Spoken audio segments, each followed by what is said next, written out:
Okay, let me just check that I'm live.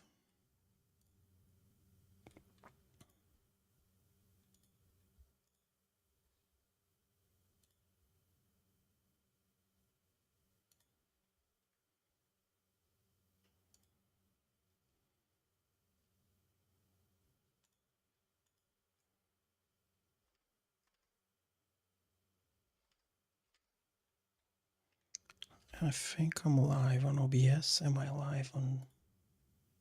I'm live on Twitch. Okay. Are the levels okay? Should be. Right. And quickly check on.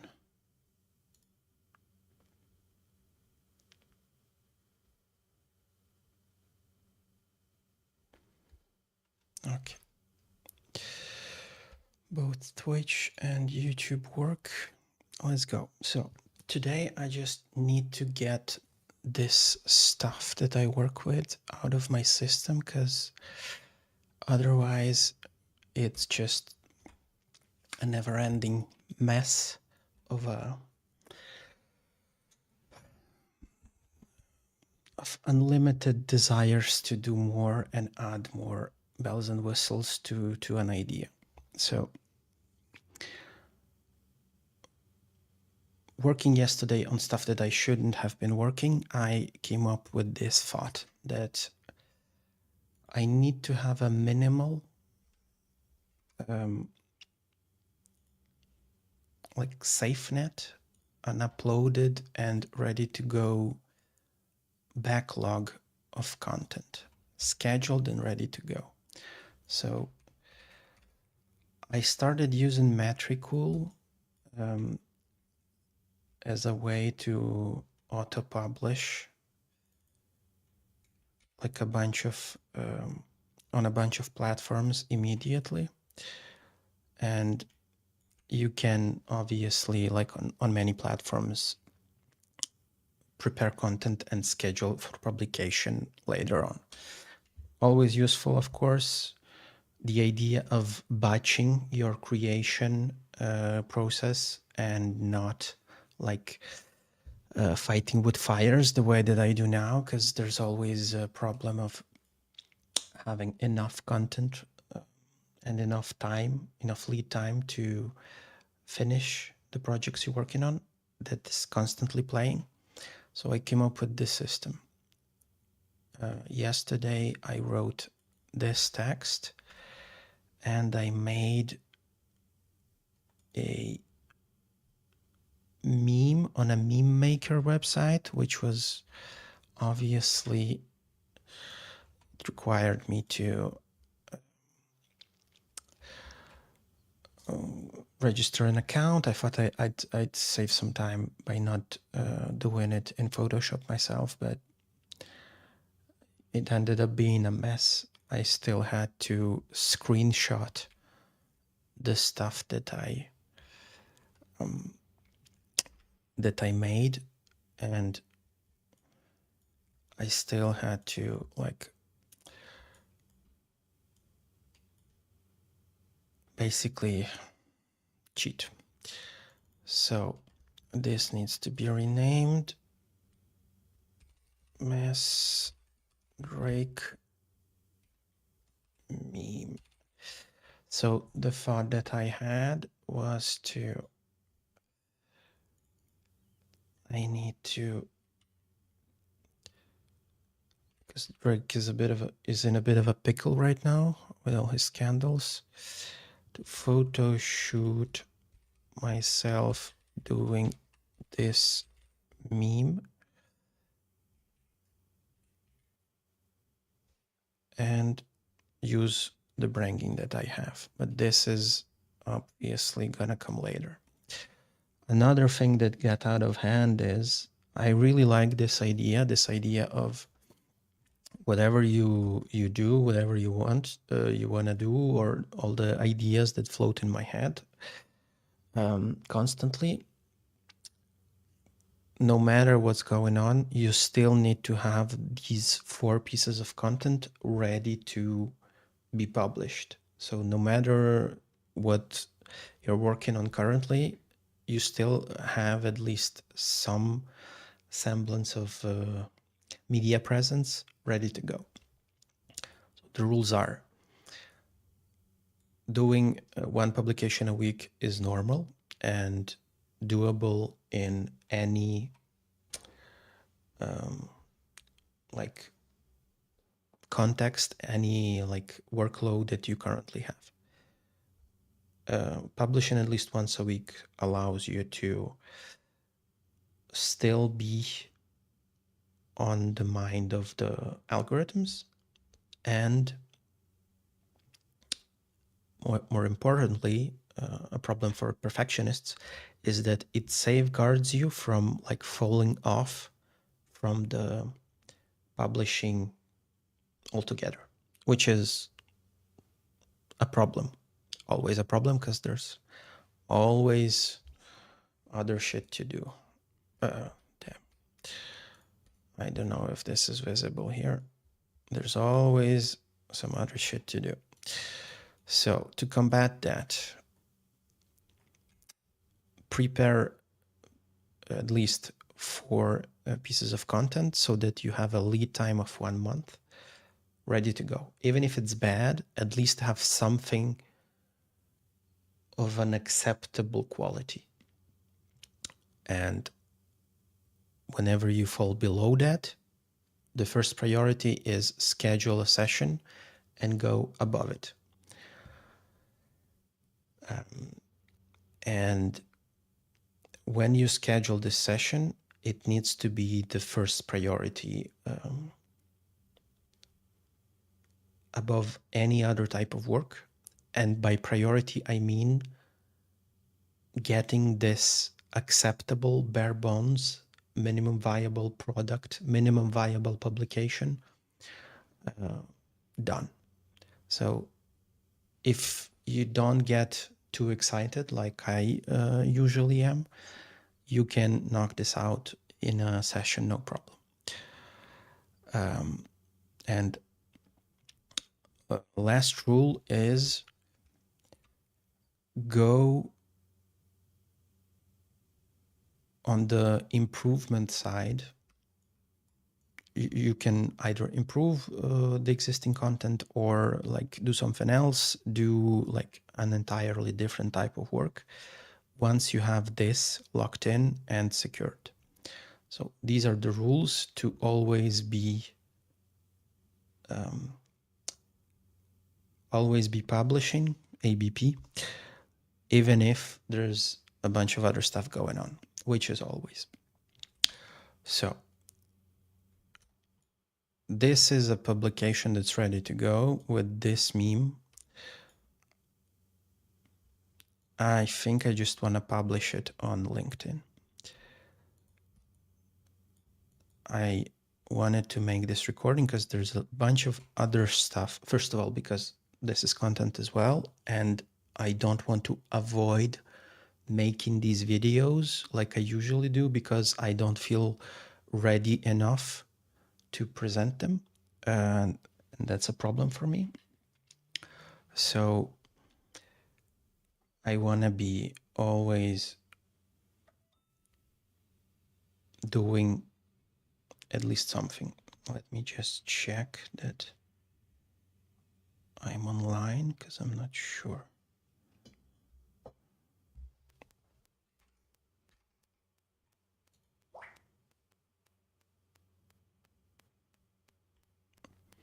Hey Jess, sorry, let me put on the chat on the tablet so that I can see you.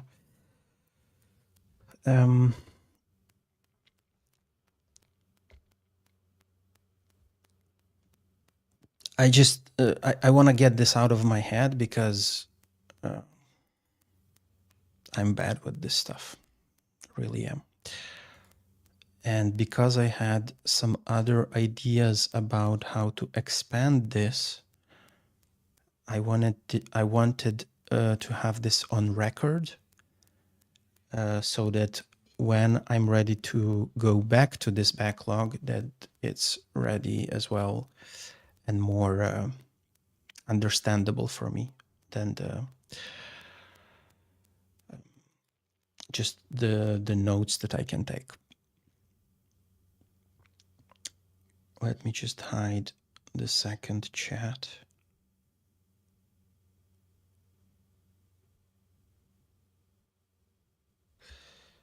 Gonna hide it in.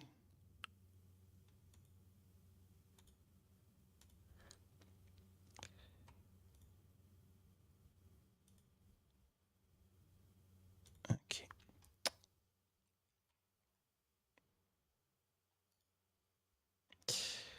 This is cleaner.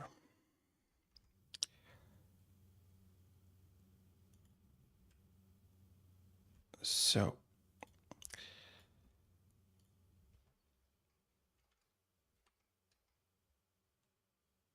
let me add a couple of notes to this post.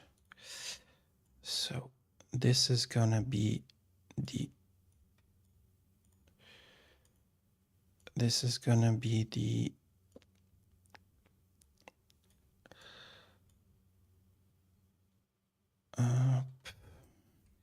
MVP post, also known as version 1. Later on, I might add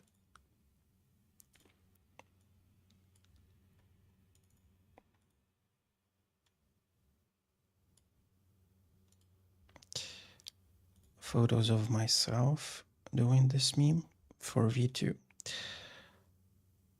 I would also like to make a YouTube video about this, so that way it's already showcasing my services that I'm freelancing. But to make a YouTube video, this needs to be cleaner. I need to more or less make some slides, or at least have some structured logic. And for a stream, I think this is enough of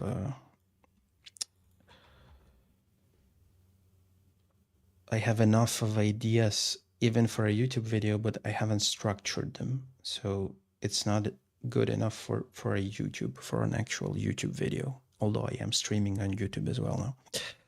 So V2 / longer version or a VOD.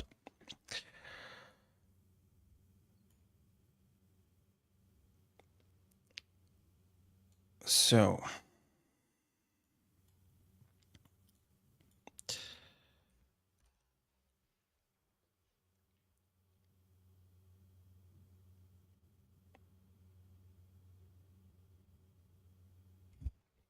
let's do it differently.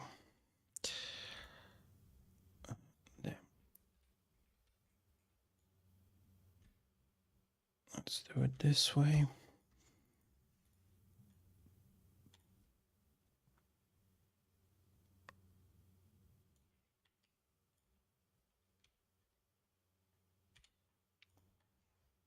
So the idea here is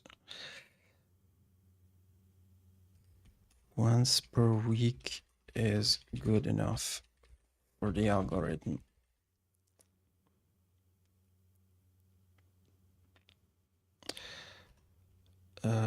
Taken from the Tim Ferriss source. Which book was it? Let's say podcast, where he did at least 1 page of writing per day, and that was mission accomplished.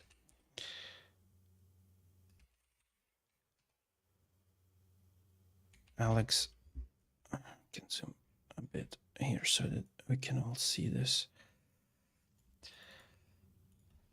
Alex Hormozzi's strat is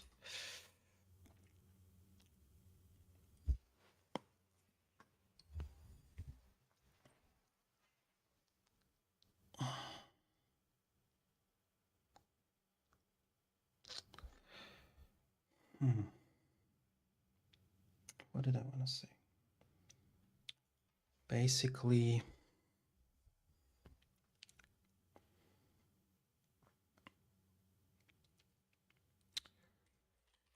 you can't control the output, how well your, let's not do it this way.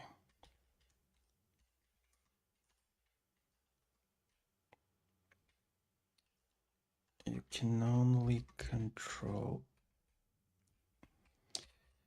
inputs, not the outputs. So that means that how well your post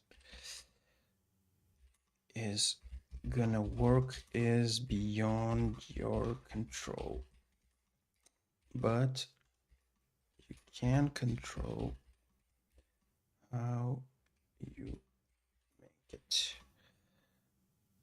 This is probably not the point number one,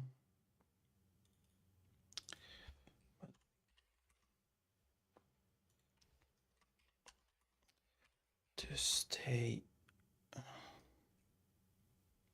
how you call it? Not relative, but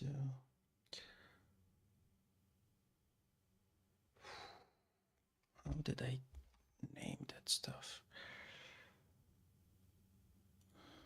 Swear to God, sometimes my head just doesn't work.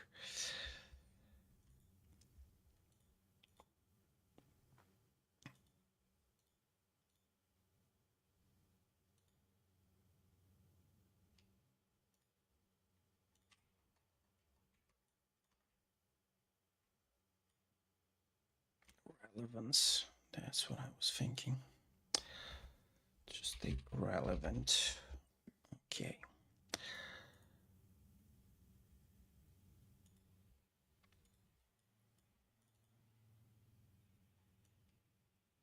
Let's call this additional ideas.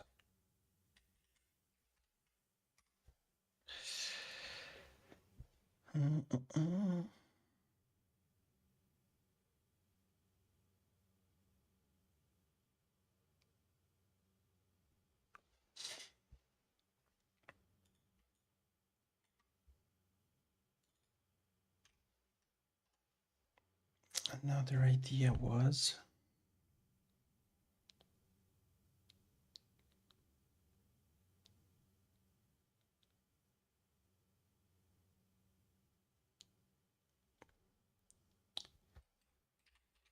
publish the minimum viable publication if you have nothing going on.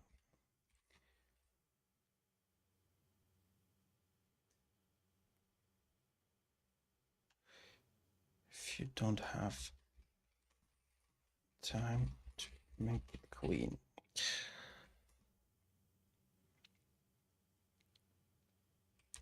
This is gonna be your future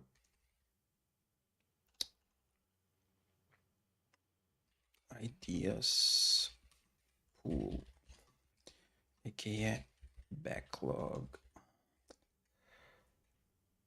So this means developing existing ideas is easier than coming up with something new, but also people come back to see you for the relevance slash reputation that you did, that you acquired.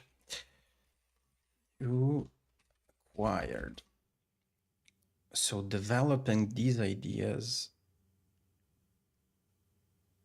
is easier for you and more interesting for the people. Okay. Now, this is one.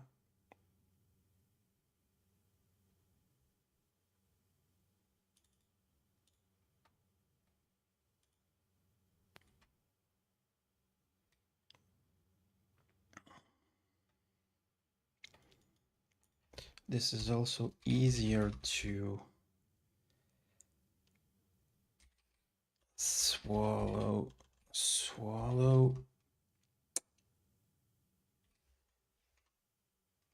MVP is just a content, future content prep stage.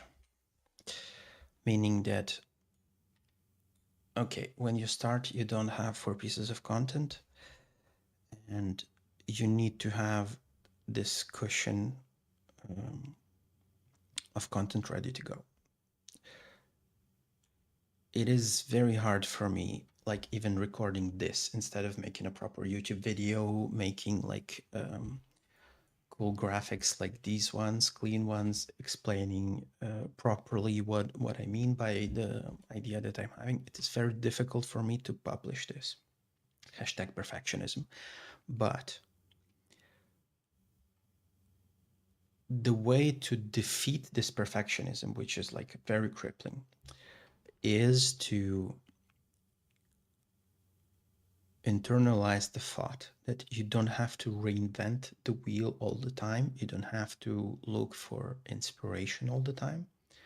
All you need is to have a backlog, a recorded list of your content ideas. For me, it's not even, I don't consider myself to be a content creator, but more of a, like a thinker kind of guy, hashtag philosophy. So I need to record my ideas and develop them, meaning this is more of a writing process for me, meaning that I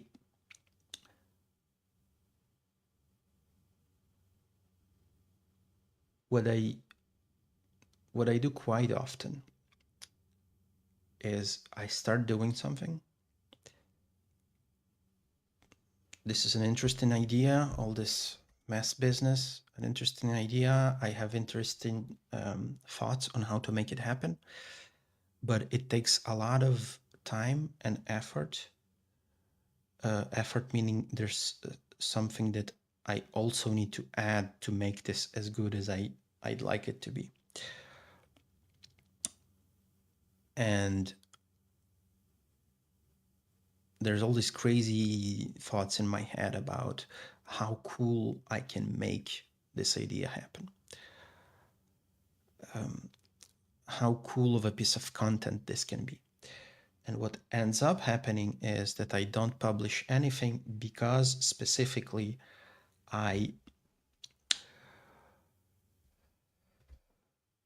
did not finish. I was unable to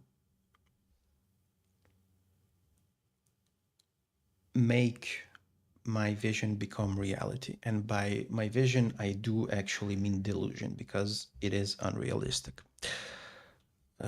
It always goes out of scope. It goes out of any like acceptable time limits, which is obviously normal. All the creative and IT people and building people live in this, but you still need to have this reflex of managing your scope. Hence the idea of an MVP. You need to skate to the MVP as quickly as possible. And skating to the MVP is also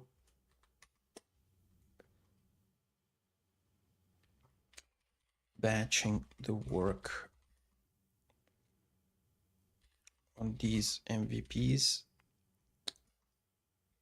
is the easiest way to make it in time.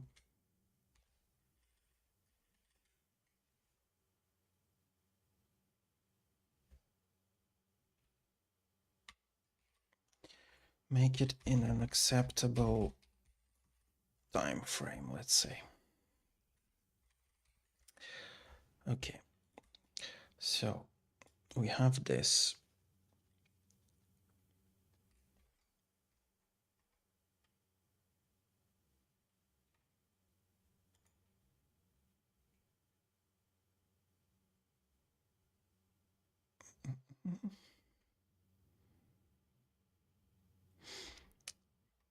Just checking the chat. So we have this.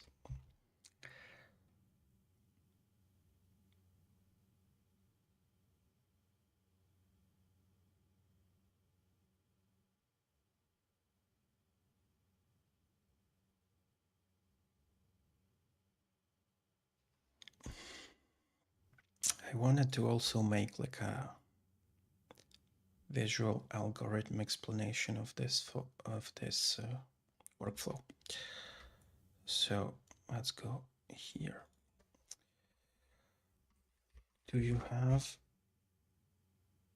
for pieces of content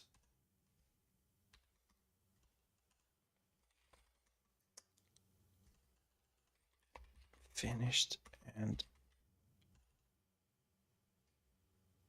let's say auto scheduled, which means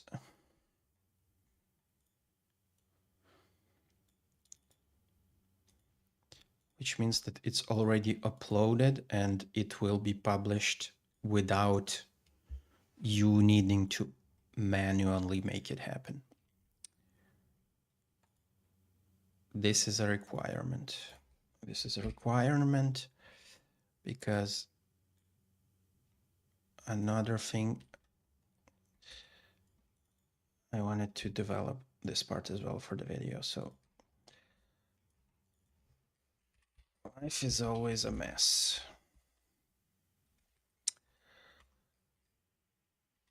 We got other stuff to do. We're perfectionist.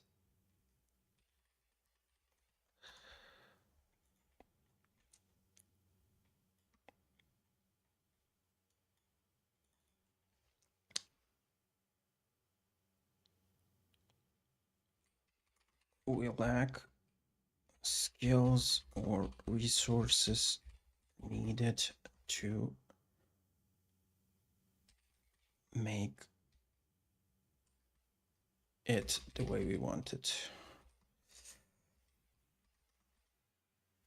We see it in our heads.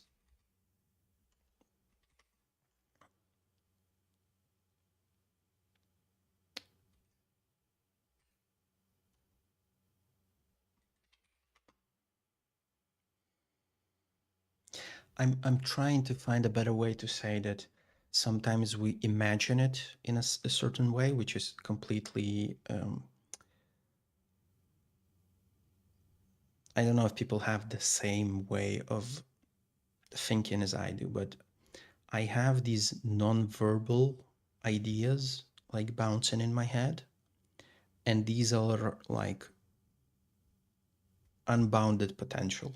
These have unbounded possibilities and everything is possible, and these ideas are perfect, and they are, yeah, idealized versions of the thoughts that I generate. Obviously, when you encountered when they encounter reality, it's never possible to make them as clear, as concise, as visually appealing, etc., etc., etc. There are always limits on what you can do with the ideas that bounce in your head. But for me, even going from non-verbal ideas to like actually writing this stuff on a screen to verbal ideas is already a problem. So I'm trying to say this in fewer words, because other issue can be, let's just say, the way you imagine it, we lack skills or resources to make it happen.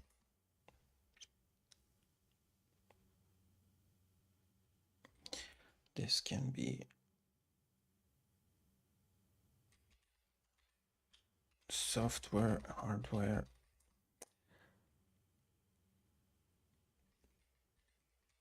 money / new equipment,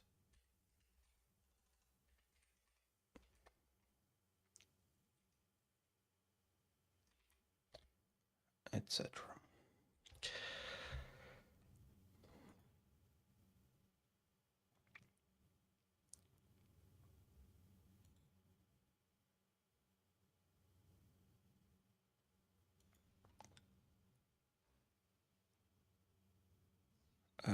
By equipment, I meant hardware, but this is more about props. I wanted to sneeze, but I won't.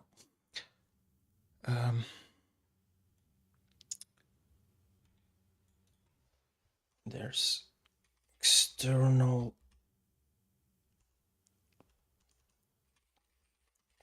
pressures and anxieties. This would be a good list for me to like introduce in a YouTube video why I wanted to have this system in the first place. So, life is always a mess. It's always a bedtime as well. Time to do something. Publish content. Therefore, I'm gonna just move this.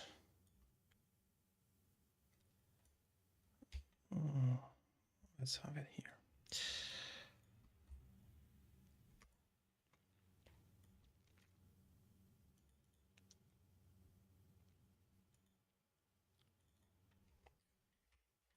No. That's gonna be on an arrow.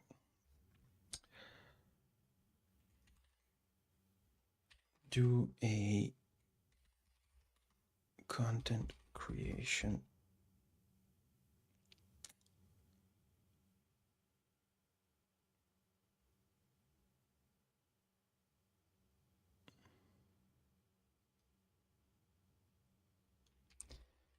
session.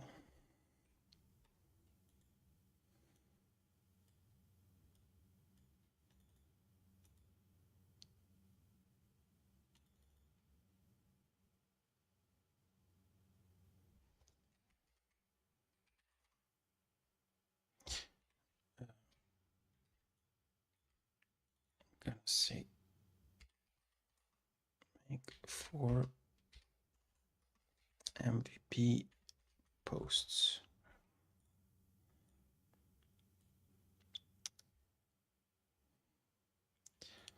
So this is a no.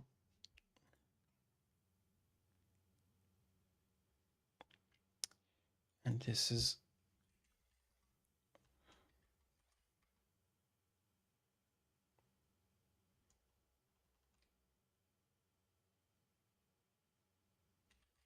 do something else.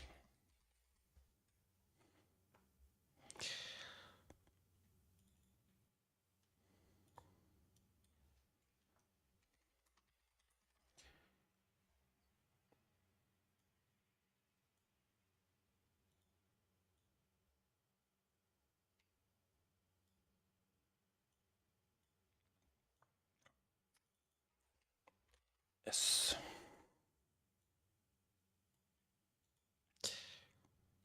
And by something else, I do mean learn skills,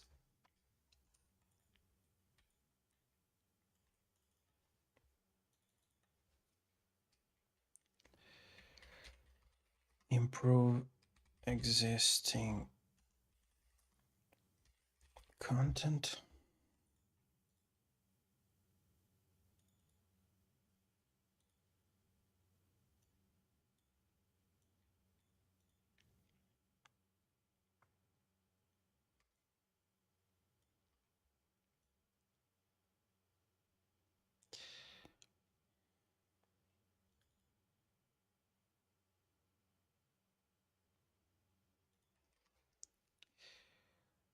to our minimum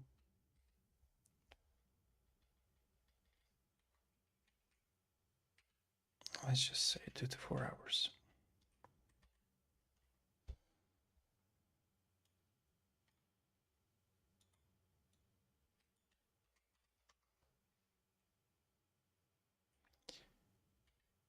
in your calendar.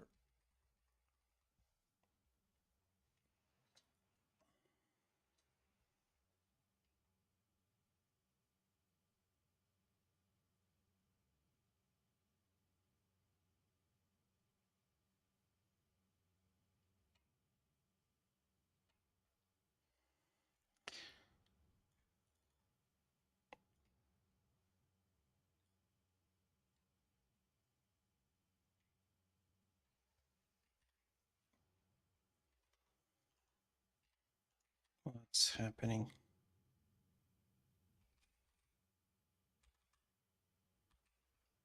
Why is it going from right to left?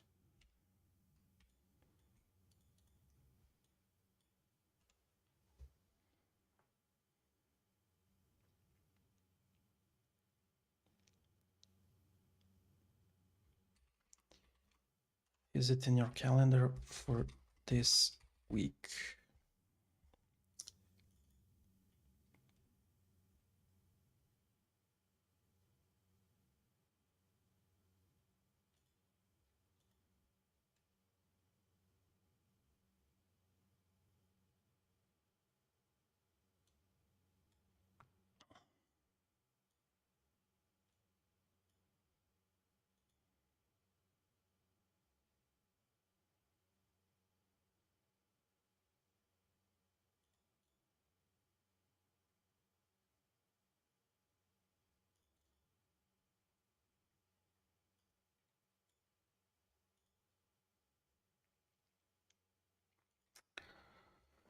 Okay. What I'm trying to say now is that you need to set aside some time for content creation.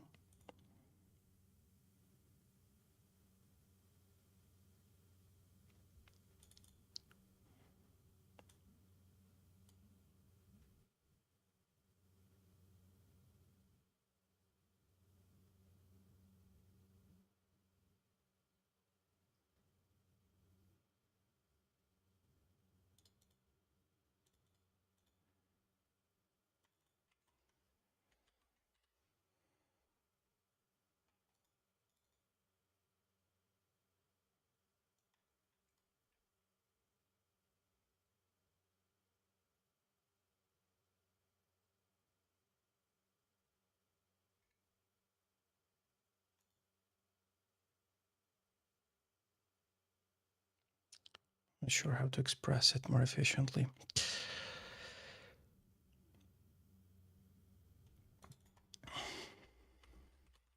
Do you have, I'm gonna come back to it. Do you have a backlog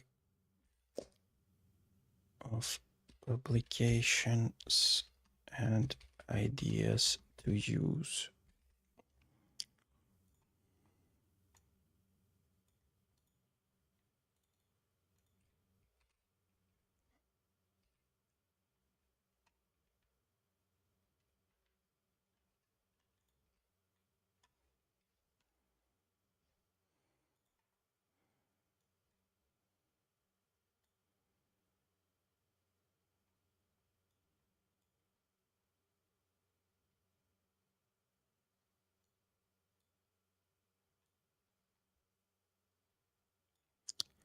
How do I?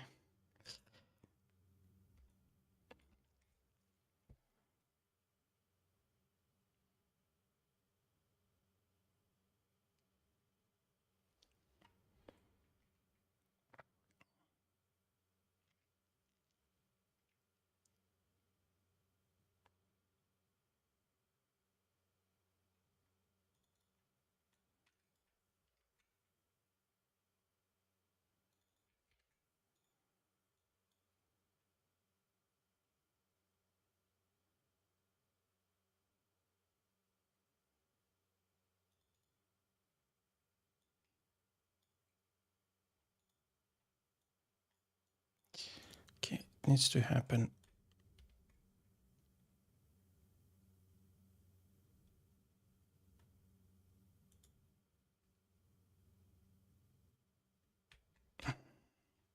What I'm doing.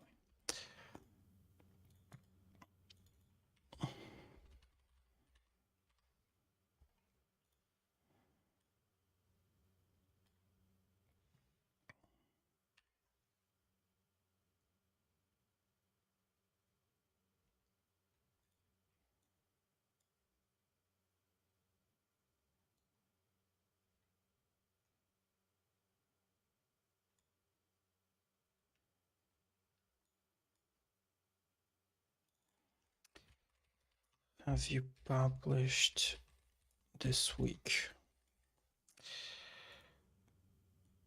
If yes, if no, make one.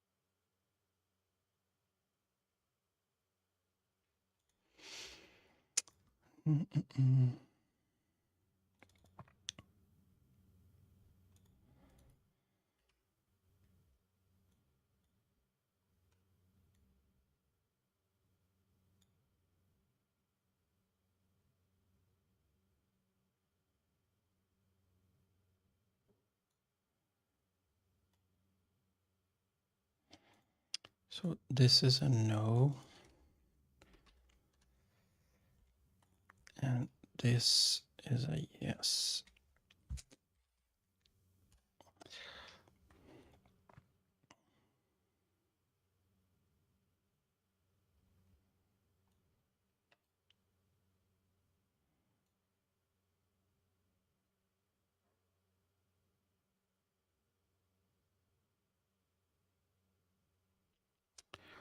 Let's do it.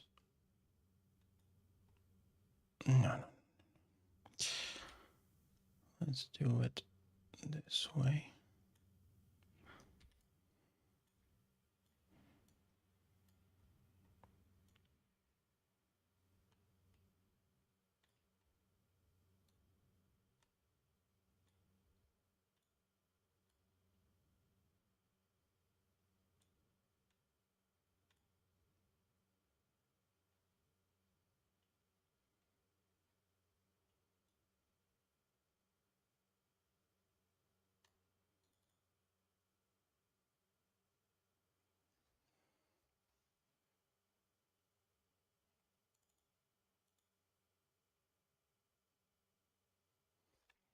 Do you have less than 4 pieces of content finished and auto-scheduled? No.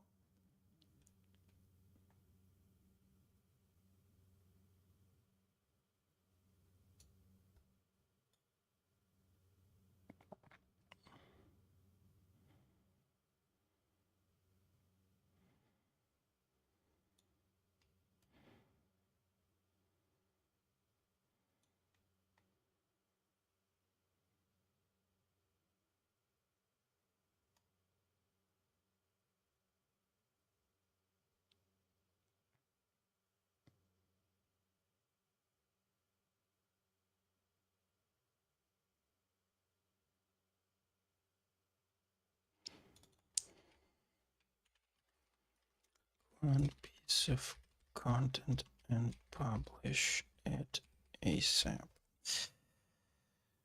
Okay, so let's just go, this will go here.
This is just confusing me.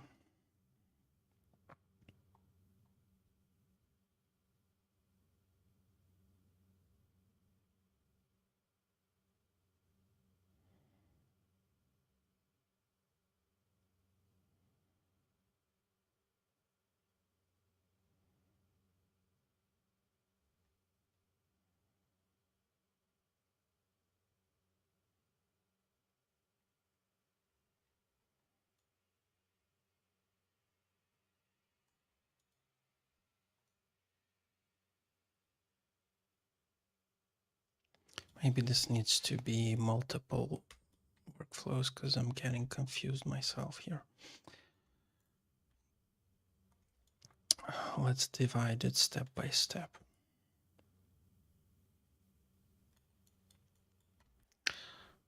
Let's do it for step 1.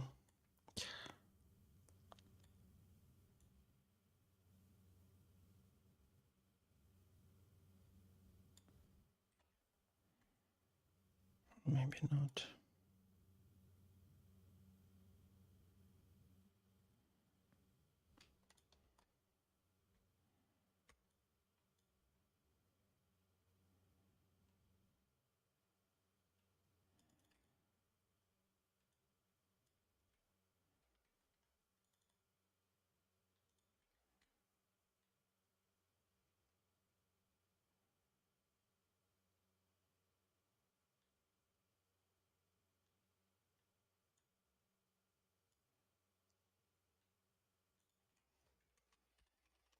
Here's a content creation session.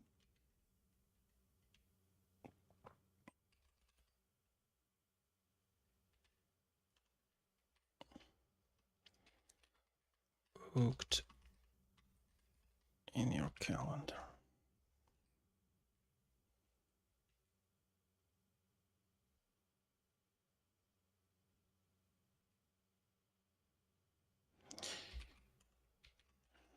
Have you blocked a content creation session in your calendar?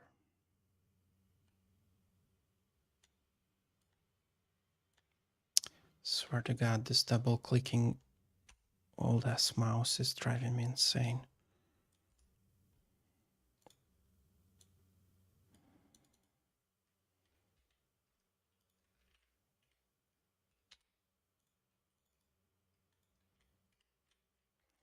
Okay.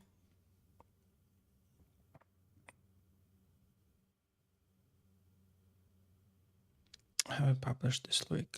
No. Have you blocked a content creation session in your calendar? Yes.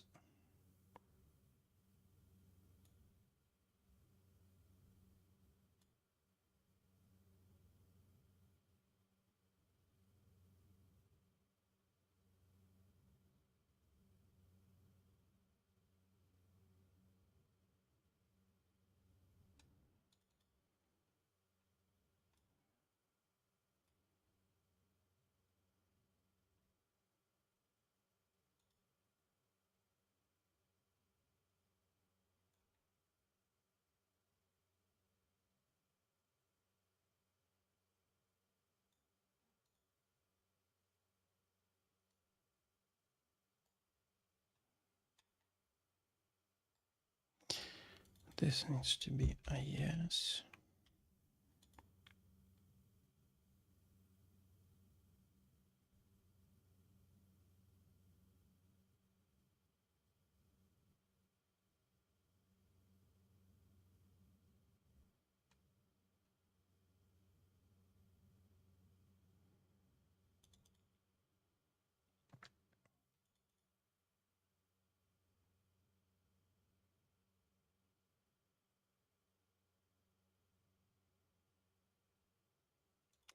Okay, I'm overcomplicating this because one of the parts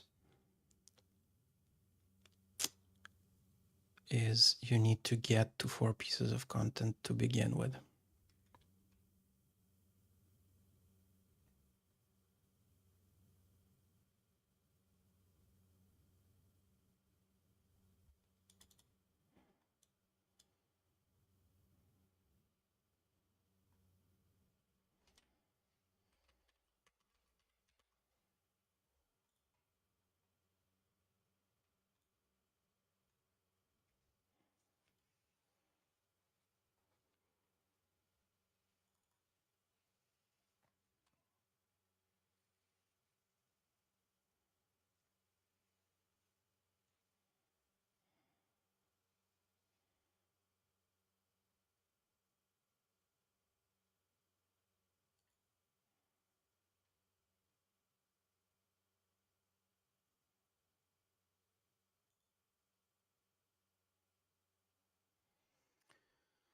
Let's just leave it be for now and try to redo it.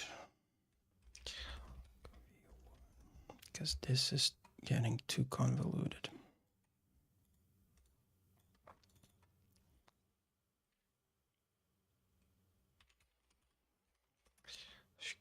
Schedule a content creation session.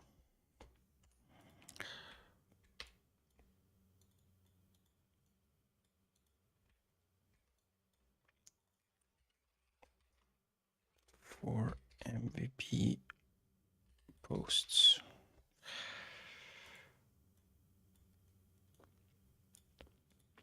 Um,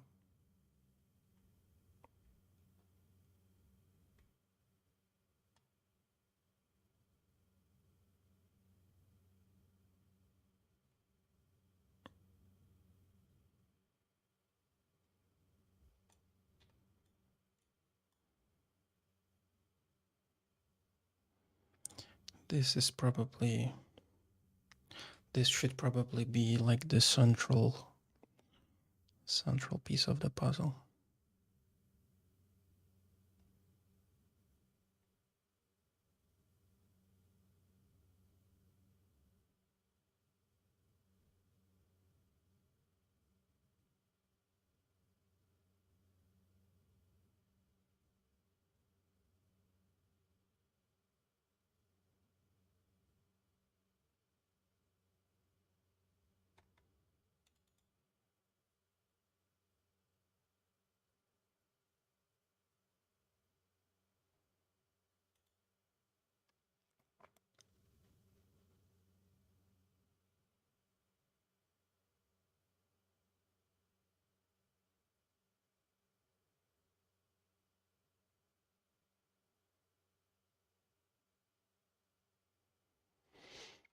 Let's move this.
Hmm.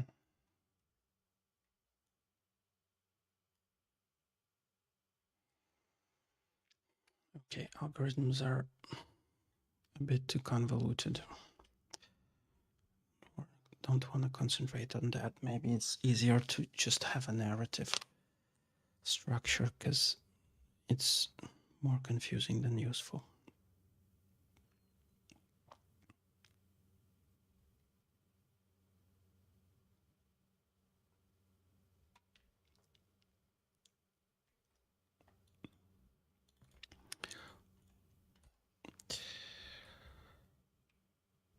In due time,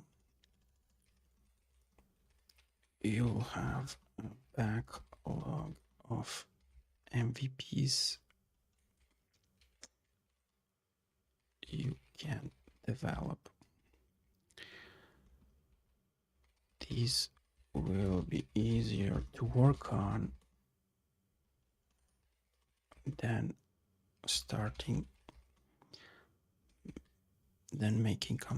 making content from nothing.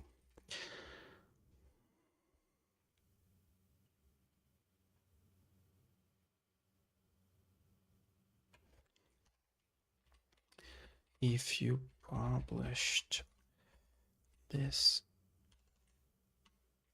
content a couple of months ago already, you can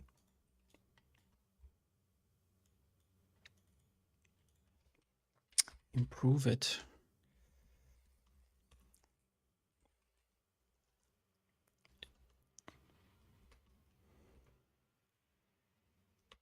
by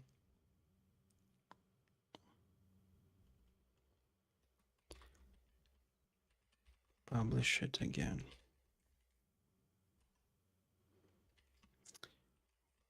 Or you can say the same thing, but in a different way. Or you can reuse its structure to present a new idea.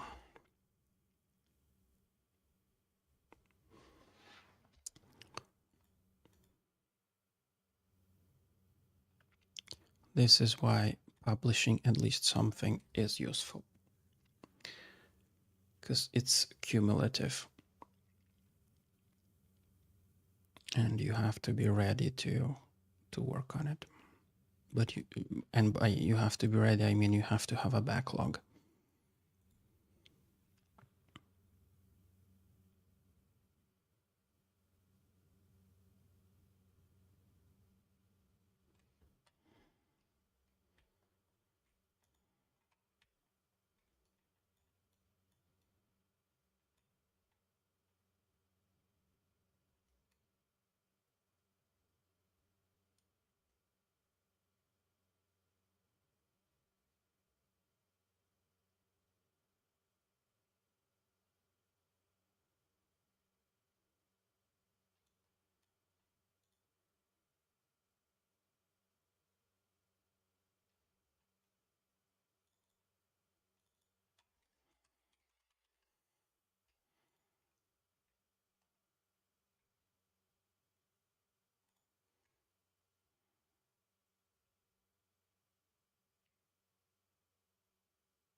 This is less. So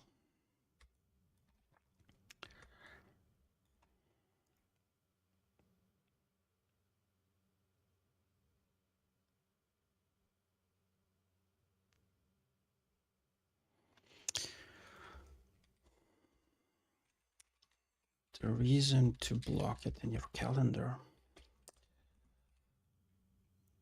and I don't mean calendar as in you need to use like a Google Calendar or whatever, like to write it somewhere. I do mean like you know for yourself that there's a time slot then you're gonna dedicate to work on the content.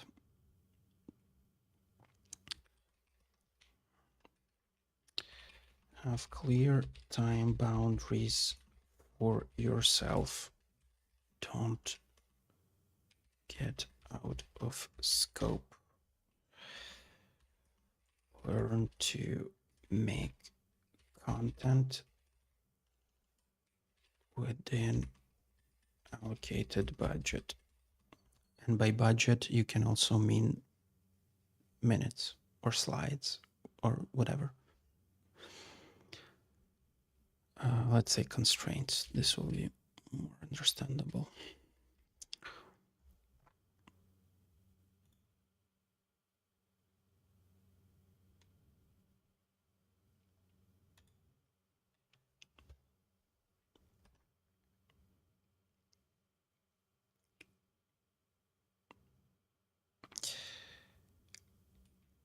For professionals,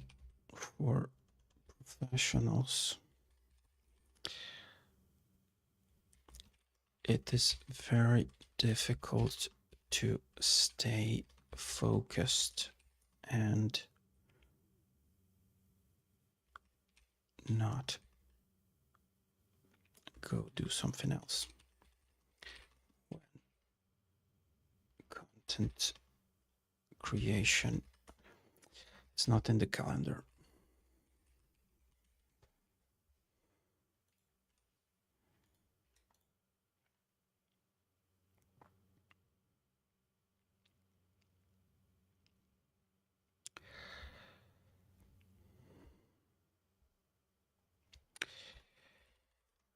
A good session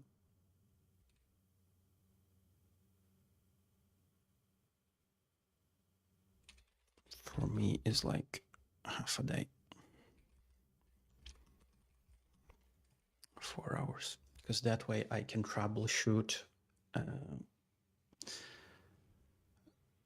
whatever I want. If there's something I don't understand, I can test things out. I can kind of play with content. But this is, maybe this is too subjective to include.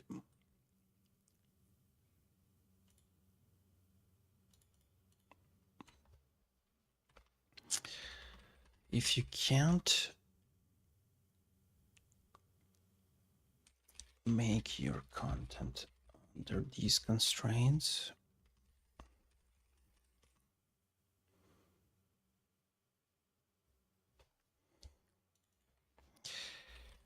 under time constraints,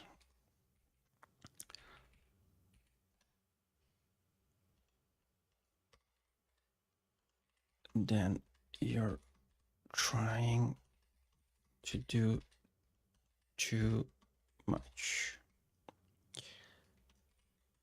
Reduce complexity as much as you can.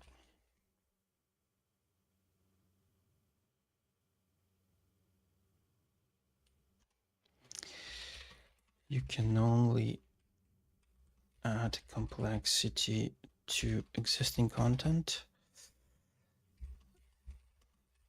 if you're above the four pieces ready to publish this month. So the order of operations is I've prepped the publications for next 4 weeks.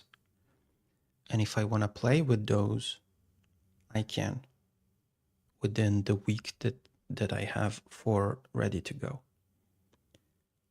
If I've been playing with one of those and I've improved it as much as I can, a week goes by, I need to add another one to the auto schedule, to the auto publication schedule, before I tinker, even if I want to tinker with the 3 that's left. That way, it's never a question of putting out fires.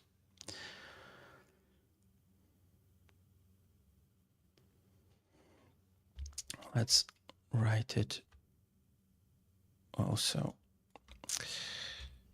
Why we need this system? Or what is the system solving? What is this system solving?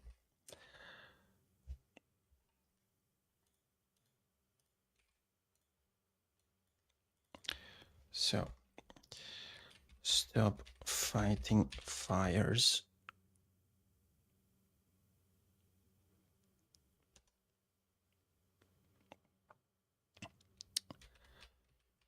Concentrate on your backlog, although this is further down in list of priorities. Stop fighting fires. Don't be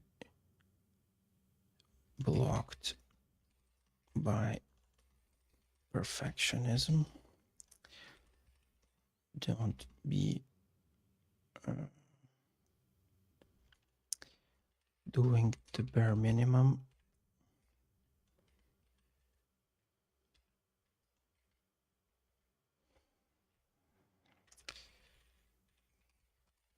accepting the bare minimum is reducing, how you call it?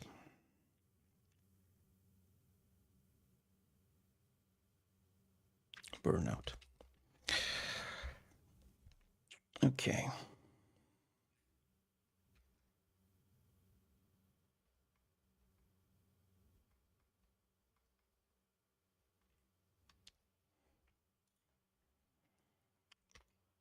Maybe I'll just put it here.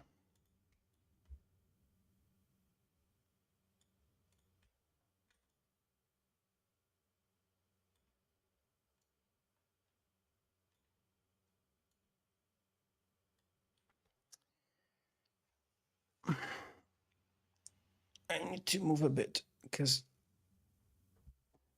I've been sitting too much. I'm gonna be back.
Okay. So where were we?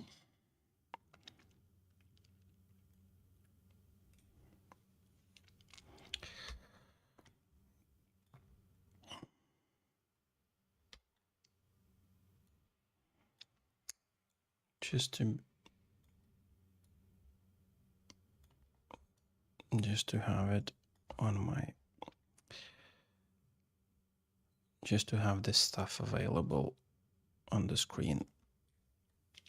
Let me do it like this. Okay.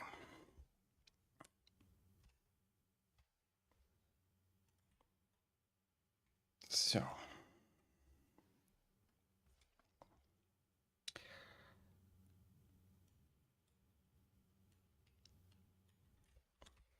develop the backlog of your ideas.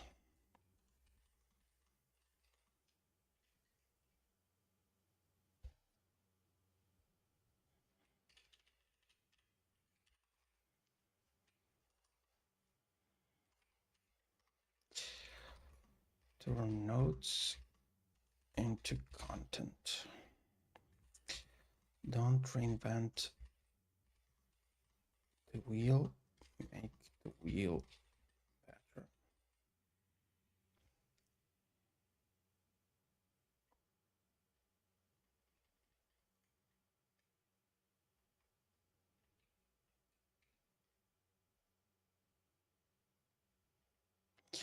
This is too conceptual, let's say.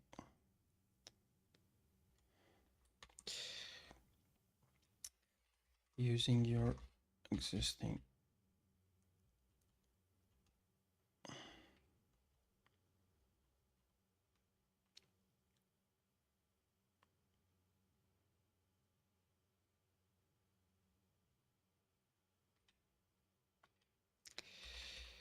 you grow and can use your existing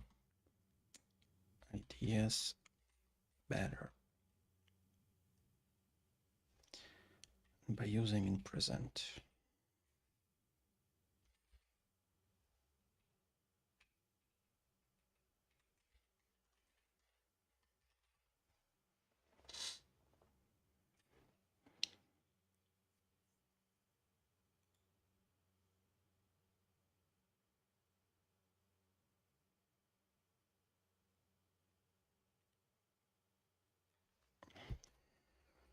Inspiration is rare, and the fear of the blank page is constant. People, including yourself, will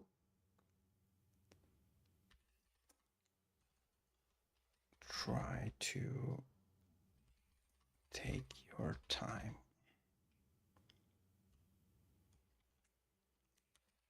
Break your concentration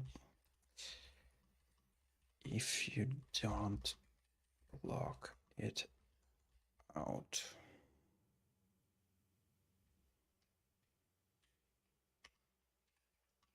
In a calendar.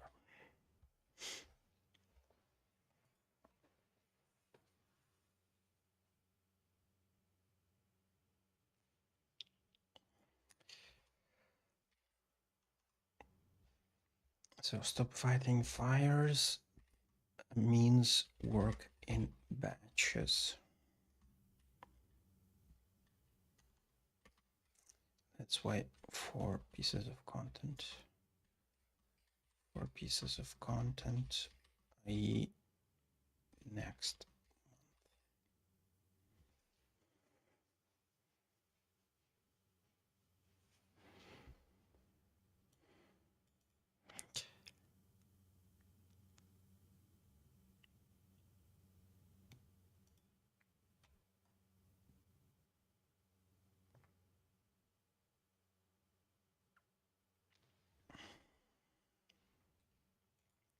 This is a good list, I think.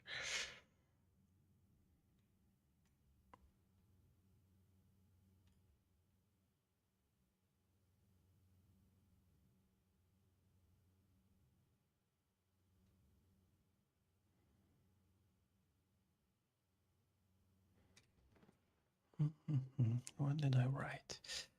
So 1 post a week is good enough for the algo to stay relevant on any platform. Taken from the Tim Ferriss podcast. Write 1 page a day. That was mission accomplished.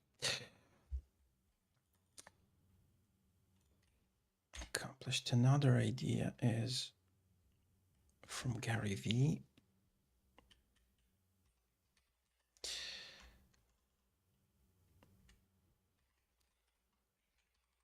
Gary Vee's strat. You can start with content from one media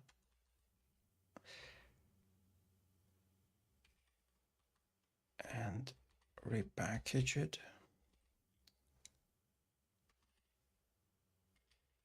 remake it, or / repackage it for others. This means that you don't have to start with video.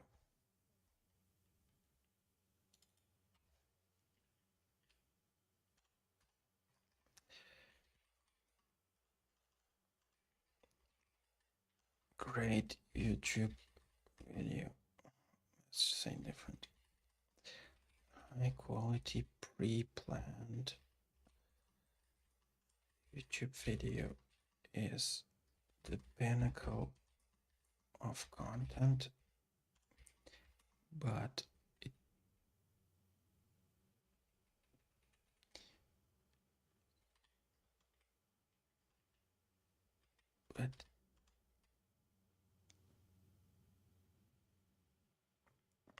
your ideas can grow up to those,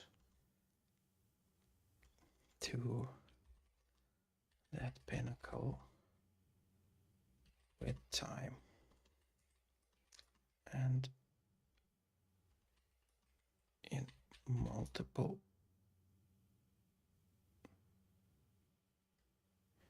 that pinnacle through multiple evolutions, let's say.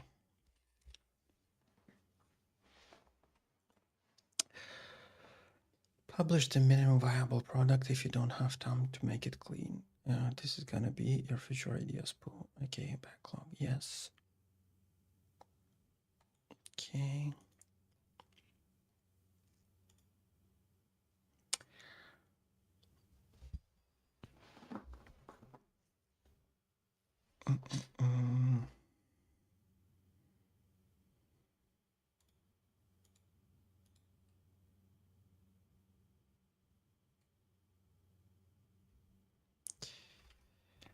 Okay.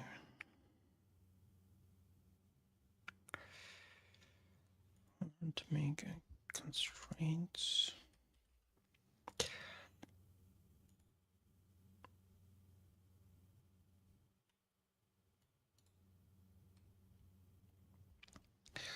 Okay, so I think I got most of the stuff out of my system. This is still not at all clear, but maybe I'll make it some other day.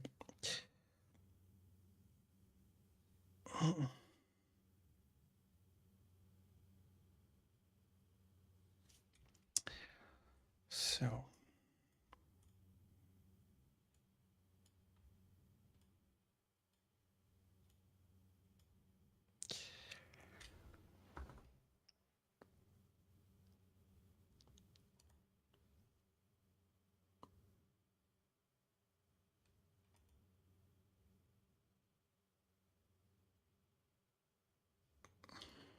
I think this I'm gonna use for the video script later on. For now, I think it's easier to concentrate on slides, and by slides I mean these square publications.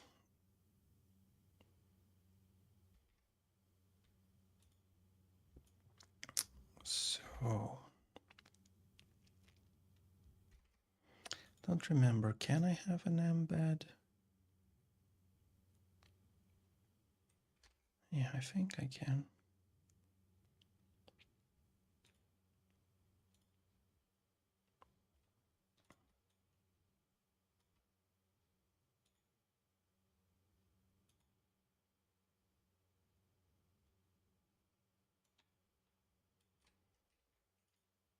Let me try this.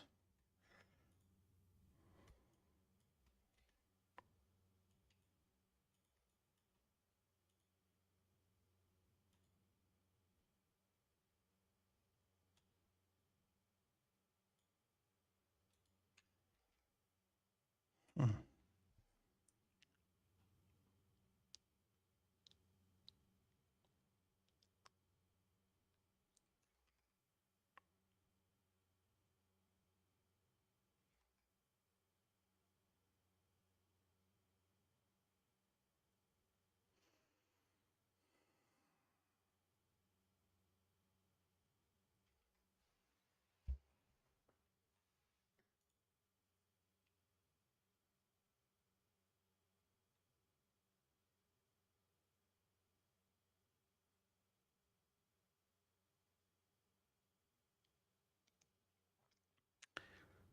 Okay, let's just make the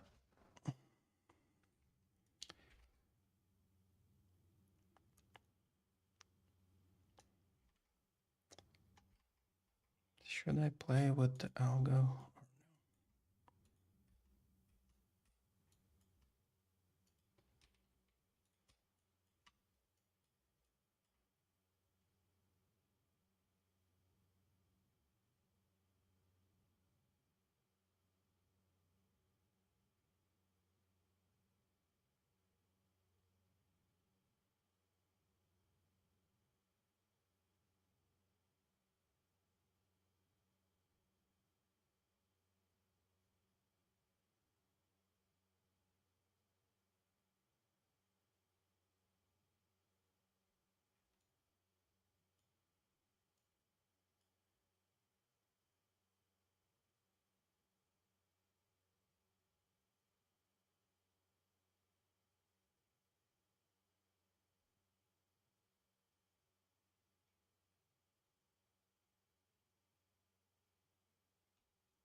Have you published this week? Yes. Do you have less than 4 pieces of content finished and scheduled?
Hey Ash, sorry I didn't see you in the chat.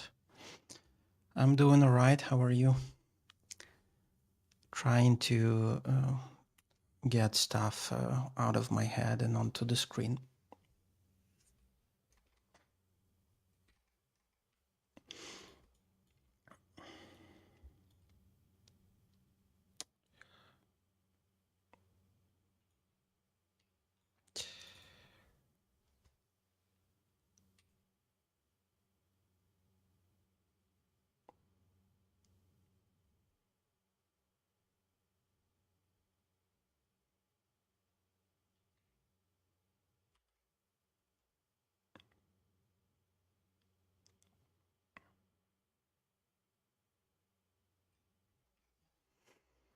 Have the 2025 been treating you? Is the sound okay on me, by the way? I'm not sure if it's working properly. I'm experimenting with it a bit.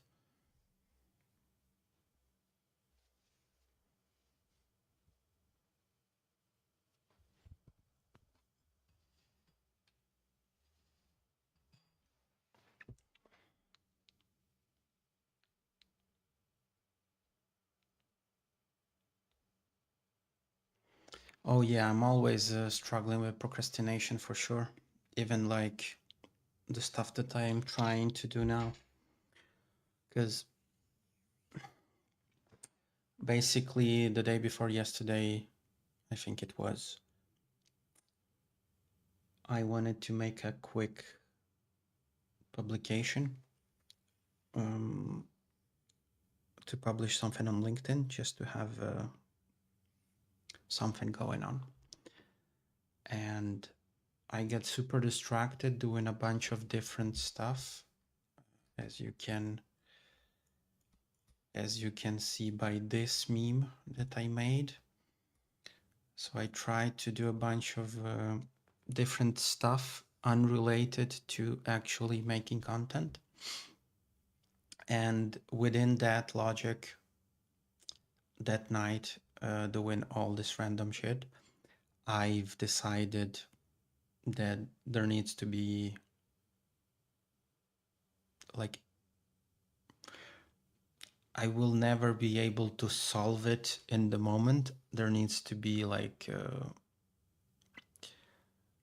some sort of stabilizer for me to make sure to guarantee that I'm publishing at least something.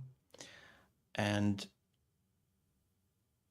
because I'm a procrastinator and a perfectionist, and I have a bunch of stuff going on, I came up with this system of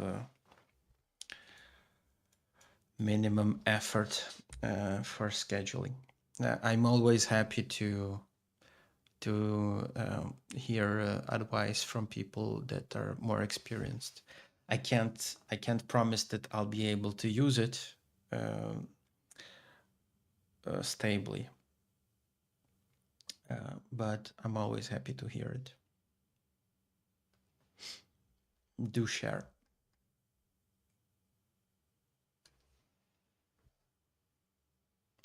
But what I'm trying to say is that people come up with solutions or like read books or, find ways to improve. And if I haven't improved in some area, I'm always happy to hear somebody else the solutions that they might have.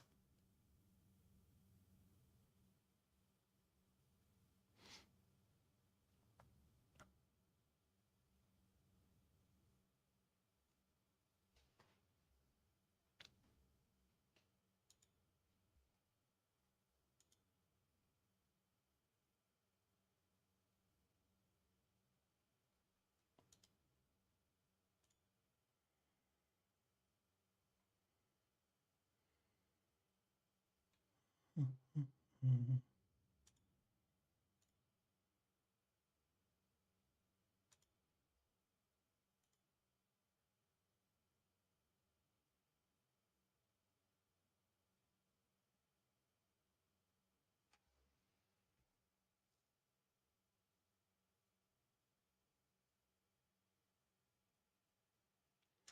Yeah, breaking stuff down is very important for sure.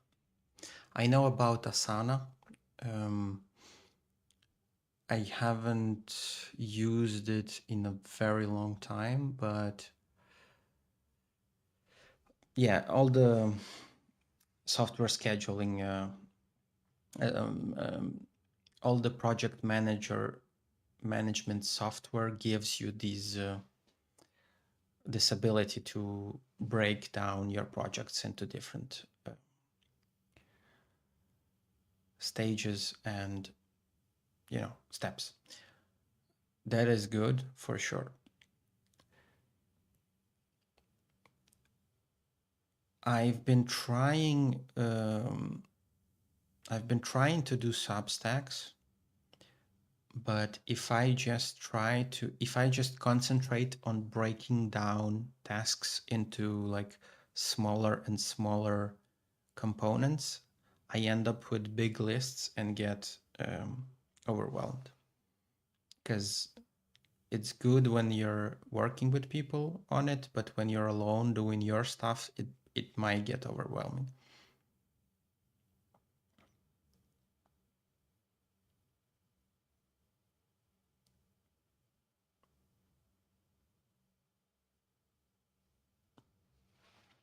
How do you map things out on Figma? I'm curious.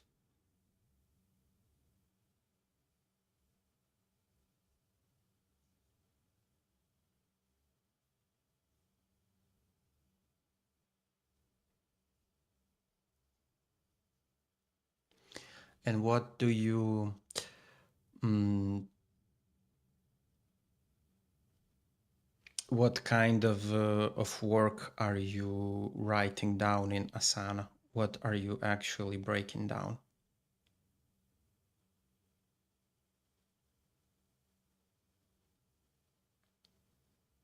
Yeah, yeah, yeah.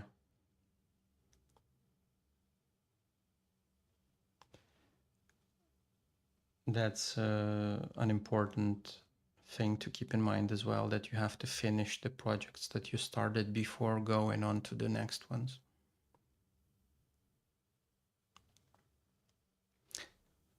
Or in other words, you need to take stuff out before you put stuff, take some work out before you put more work in.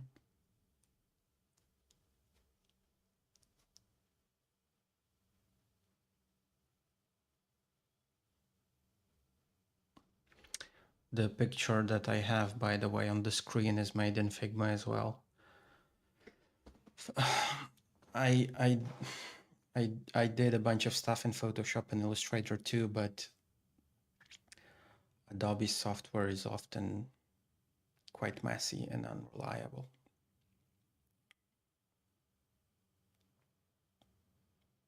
But obviously Figma and a lot of other software has its own limitations. Another thing that I have to be very wary of is that I'm trying to develop like a project, do like a piece of content, for example, in one piece of software, and I encounter some limitations of it, either architectural or like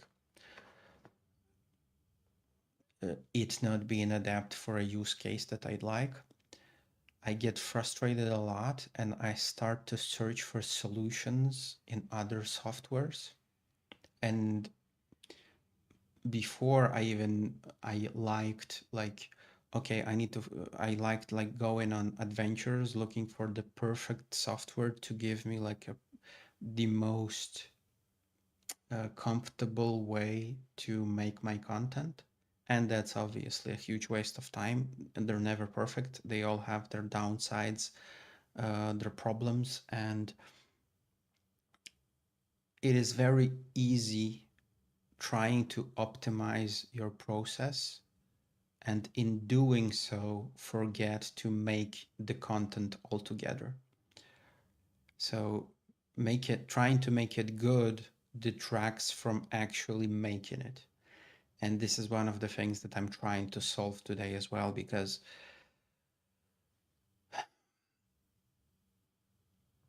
there's always something to learn, there's always something to improve,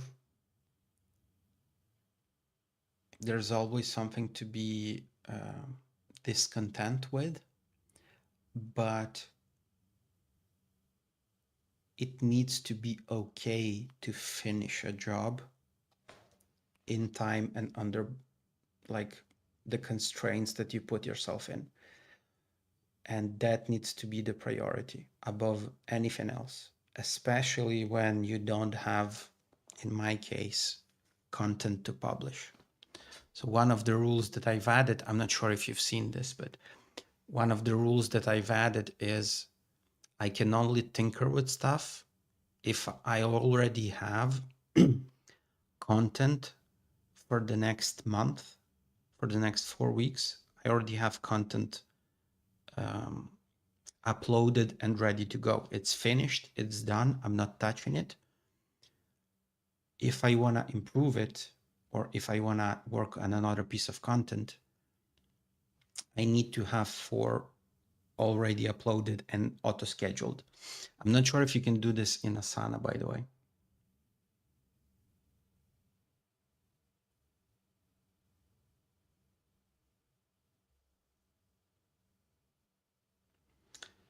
Sorry, I talked too much and missed your previous message. I use the bubble maps. I'll send an image in Discord for Asana. I'm planning to do a Super Bowl campaign to build my email lead gen. I have been collaborating with ChatGPT to help me figure out digital product. Came up with a rubric guide for rating the Super Bowl commercial to help copywriters, marketers psychologically understand what works in a 30-second ad, etc. Okay, I break it down day by day. I lay out what I need, and as I work on projects to begin creating, I add things as I go to complete the next few days. Okay.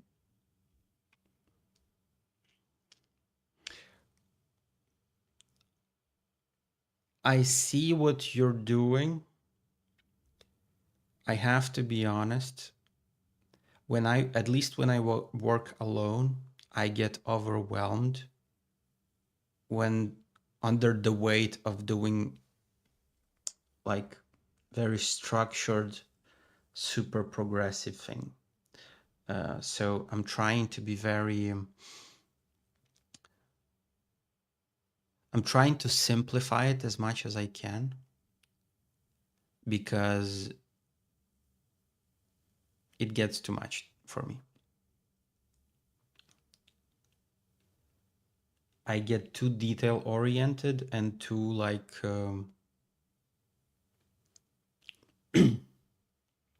I always try to add some more stuff or improve some stuff on the step that I'm on, and that you know, that is very hard to manage.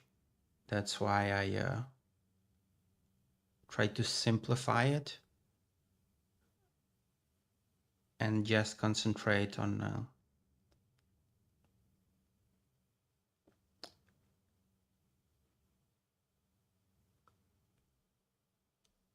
having scheduled work session. So I input at least like 2 hours or 4 hours a week for content creation. That's an input that I can control. Nothing more complex than that. And outside of that, if I have 4 pieces of content uploaded and ready to go, in the content creation session, I can either improve something in those 4, or I can work on something else, on the 5th piece of content, for example. But I need to have the 4 finished and uploaded to publish. I don't know if this is useful to you, but I use Metricool's multi-publishing, multi-platform planner to upload stuff and have it set to publish on a specific date, which is, automation like any other, but it is useful to have it on a calendar and to like upload it onto multiple platforms at the same time and not deal with, interfaces of Instagram, Facebook, YouTube, etc., etc., etc.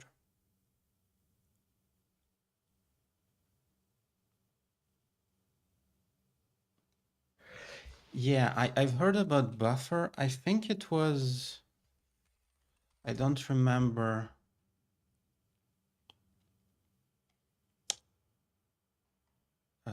What's the pricing on that?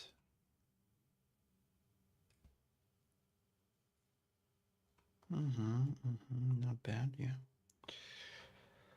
LinkedIn, Pinterest, Blue Sky, YouTube, Threads, X, Mastodon, TikTok, Instagram, Facebook. Okay. 100 ideas, free tags, unlimited drafts, AI assistant, board view. Yeah, that's good. Why did I skip Buffer?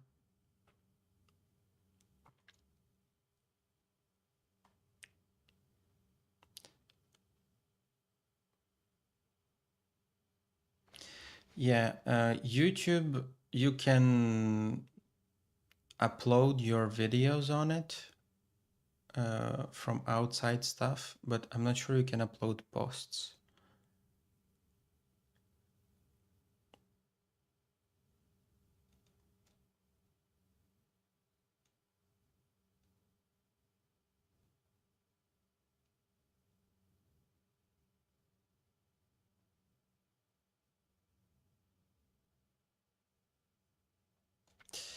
Yeah, Buffer is not bad. I don't know why I skipped it.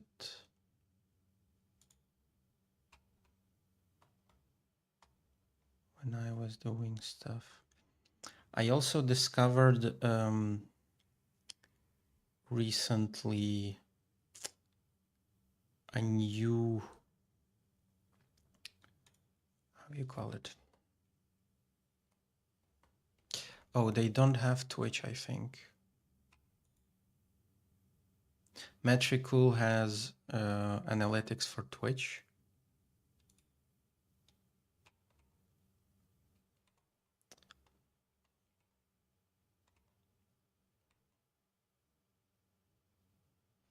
But they don't have the link in bio page. That's cool. Or do they? I don't remember.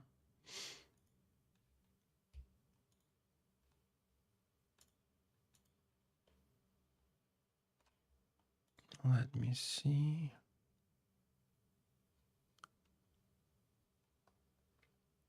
I don't think they do.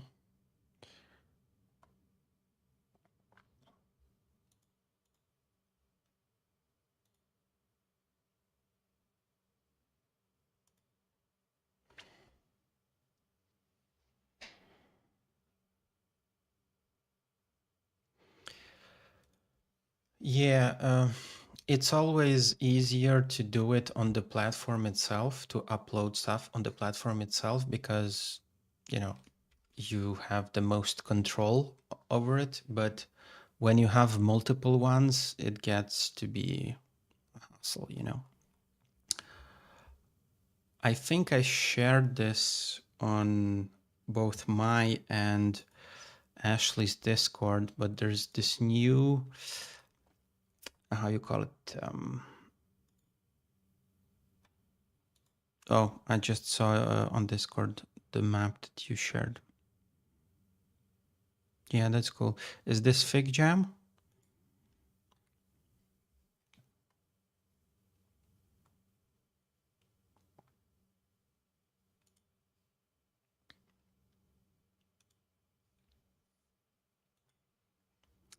So there's this post is open source platform like Buffer. And the idea is that you don't have any limitations technically if you use it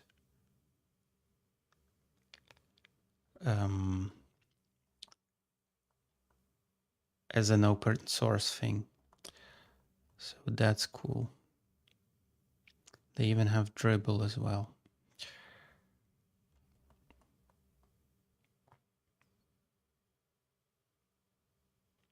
And they also have like the freelancing stuff. Like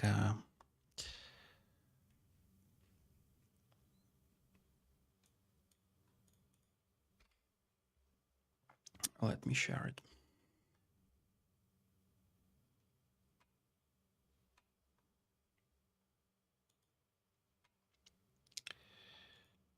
Screen capture. So posters. So this is their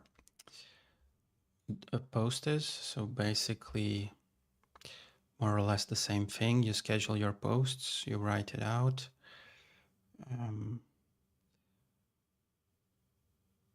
You can do basic design.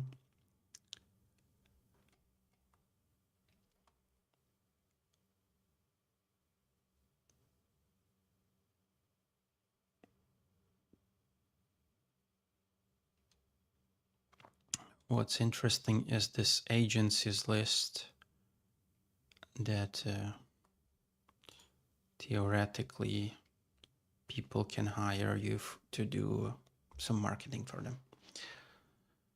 But anyways, let's see what they can do on YouTube.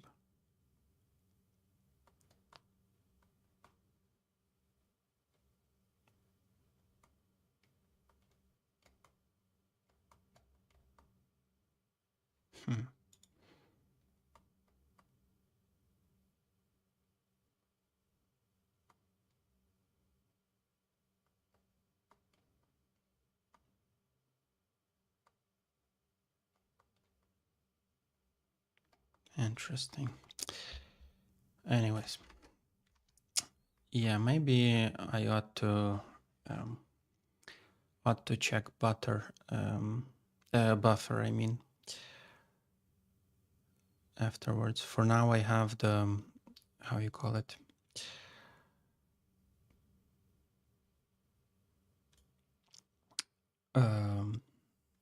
Free trial on Metricool, but when that's over, I'm probably gonna migrate either to Buffer or to this Postis thing.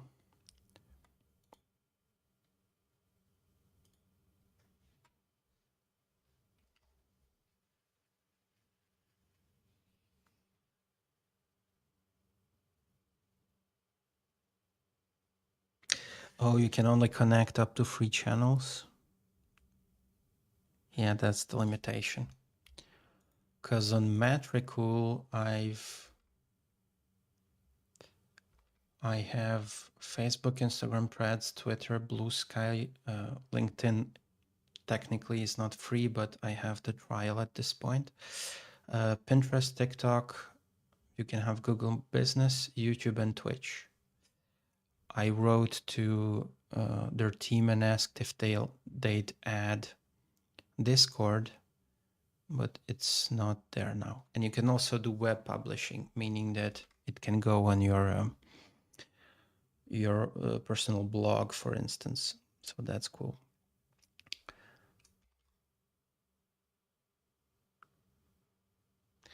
The way that they limit is that they limit by brand, basically. So you can only have one of each channel per brand. So for instance, I have an Instagram for my streaming account, but I can't add my cat's account to track that or to work on that on my own. I can show you, by the way. This will be more, how you call it?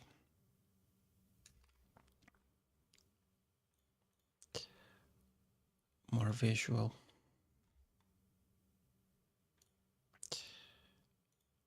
One second.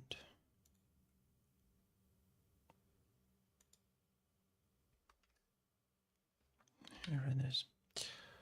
So this is the board. Basically, you have all these accounts. I need to update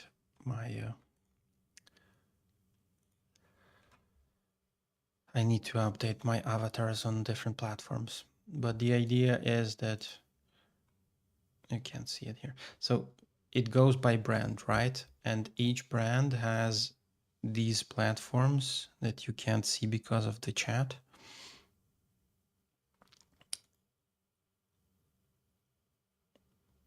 But basically, yeah, you have it all here. Instagram is not representative because I've been using an old email and an old Instagram account. So these are very, very old subscribers from Ukraine that don't mean anything. But you can have like an inbox for every platform, basically. You can have like a planner for your content. So you write it out here directly. And you can auto-publish on multiple platforms immediately. You can have notes, you can schedule it, you can save it as drafts, which is what I've been doing.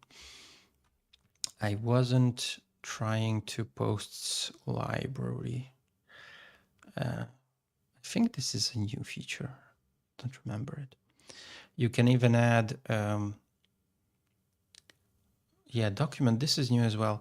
You can add hashtags. You can add first comment, which is commonly used for Facebook, for example, or as a reply on Twitter.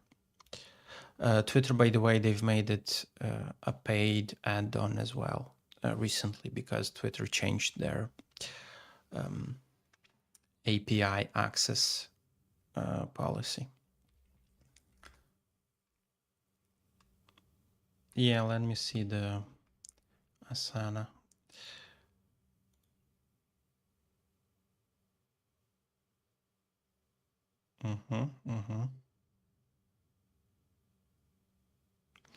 Looks quite snappy on mobile. That's cool.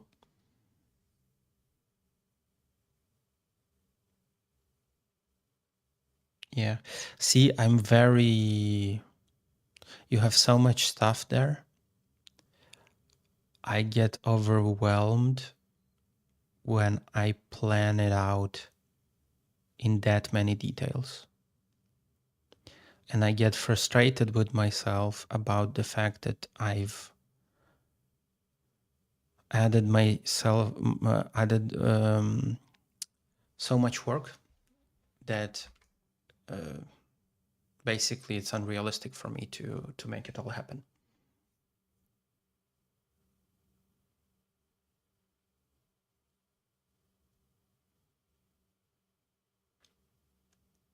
Yeah.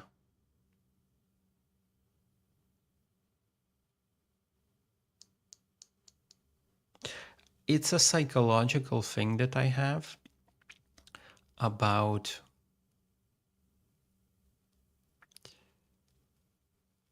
task management as opposed to working on tasks. You know what I mean? And the task management part becomes frustrating for a lot of reasons. And I have the sense that I'm not advancing when I have a big part of prep work, basically. The more prep I do, the more overwhelming it gets because I add too much into the prep. I spend too much time on the prep itself. And um, I need to keep it all in my head too, which is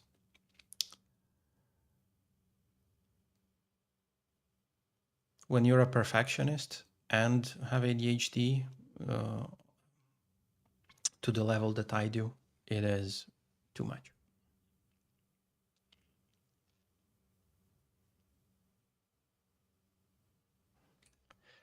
Yeah, that's a good strat as well.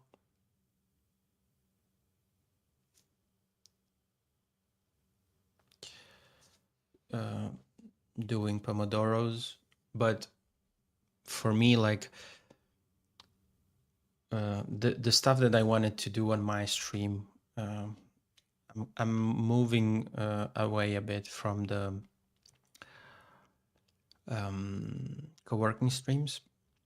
One of the reasons why I wasn't streaming recently is I'm trying to move away from those because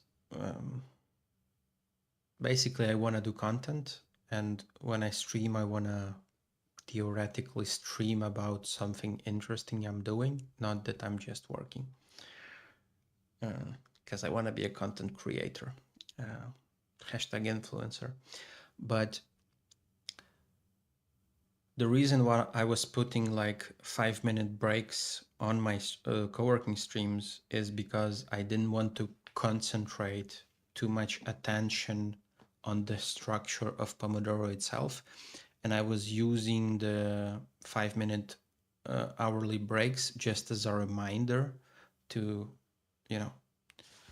move around. And the assumption is you work as much or as little as you want. Because I also get frustrated when I set a system in place and I can't maintain it. And that is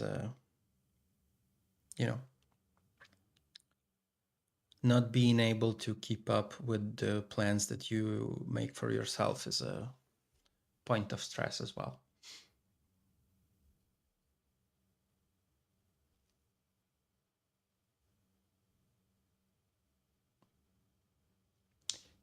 Well, yeah, obviously, I might even feel that I'm progressing because I'm doing work and project is getting better.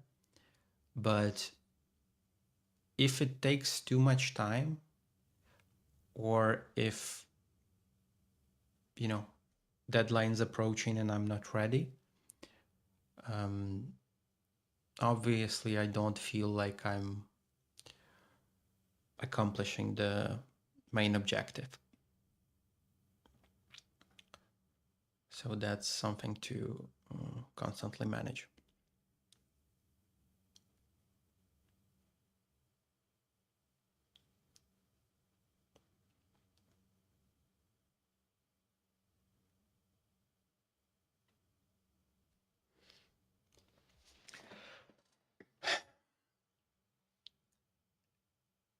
I don't want to say it depends because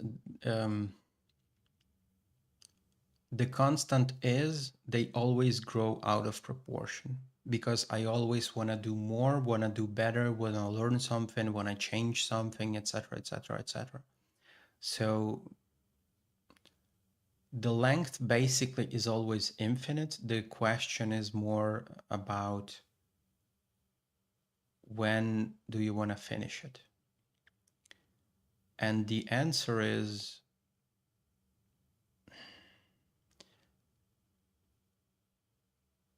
whenever I try to do something, it takes me like to actually like accomplish a task.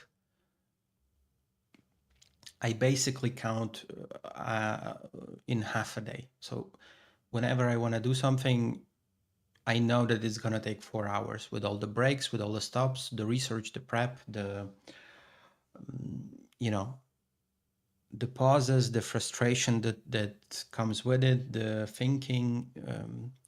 If I have to go somewhere, forget about it. It's even more than 4 hours. Like going to Paris for a 1 hour meetup with my psychiatrist is technically like a half an hour session during which he asks me like three of the same questions.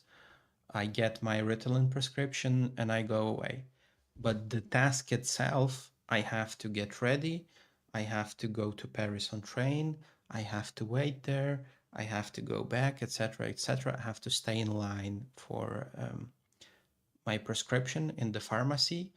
There's only one guy who can do it because there's only one guy who can write in the proper way in their old ass notebook the official prescription like info that um, is required for Ritalin.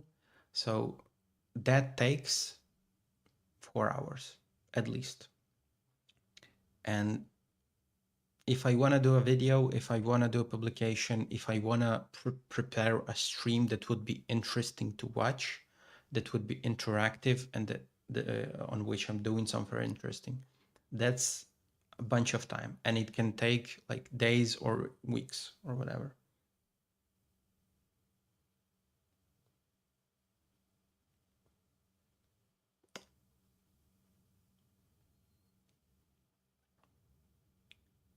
Usually when I was doing YouTube videos, they would take me around a week.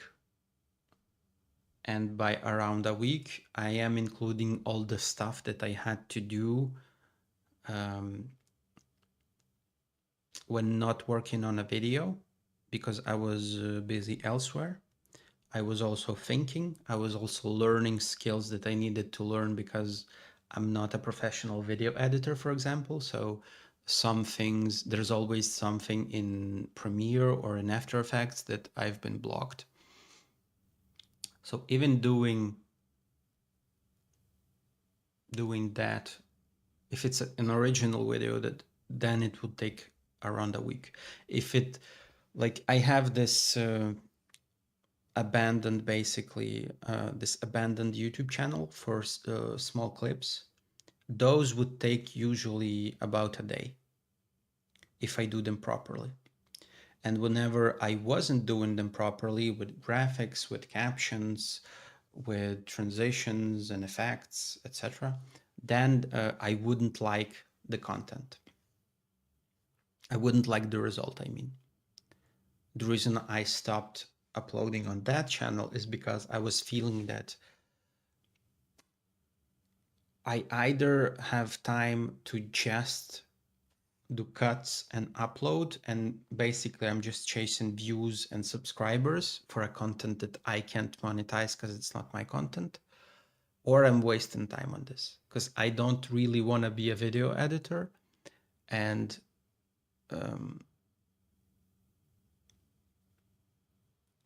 even if I wanted to work on videos, it would be more beneficial to work on my videos and not on somebody else's videos to grow my, basically my channel.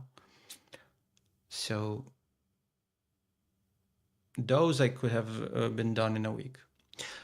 One of the interesting things, by the way, in my old channel that I can show you. Can I show you? 1 second.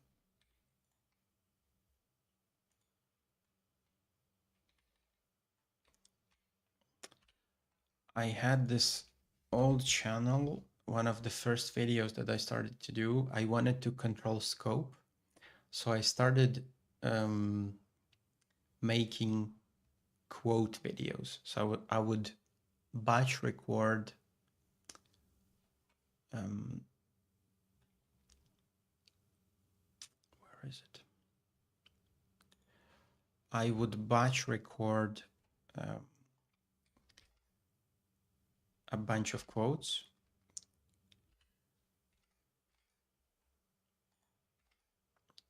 Let me change the sharing.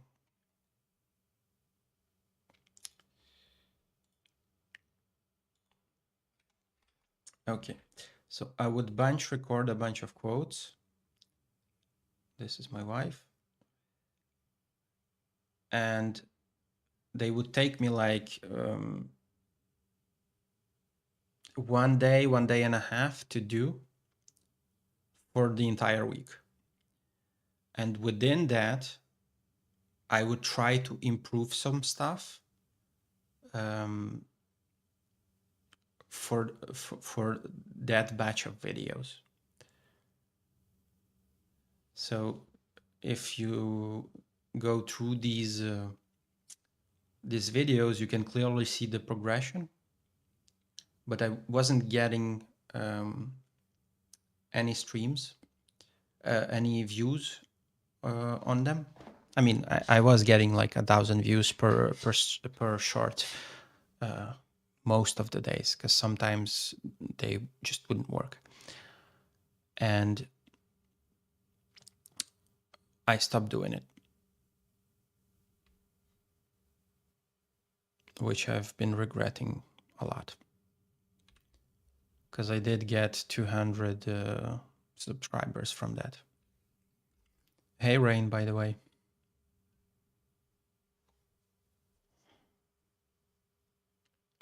So basically,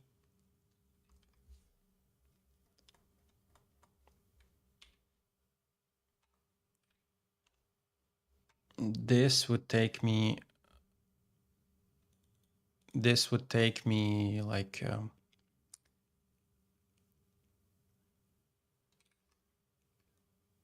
a day and a half, I'd say, from selecting the quotes, translating them, shooting the video of all the quotes, cleaning the green screen, and then doing all the editing for the clips themselves and editing the VFX stuff. And usually I'd also learn something, but this is very time consuming.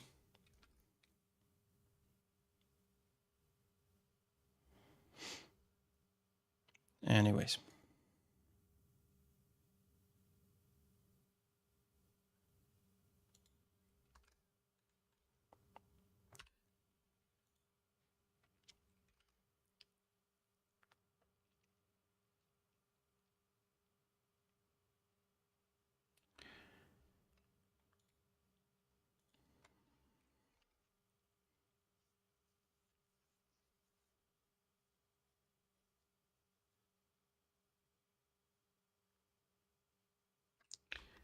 What should I do next?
Uh,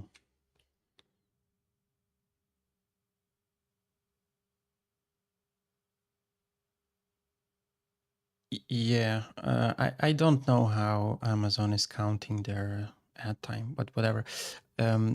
They were really nice, but I was able to do them in batches, which is very important and which is what I'm trying to get back to now. And I was able to work on them because they were very short. And basically there's one phrase that you say.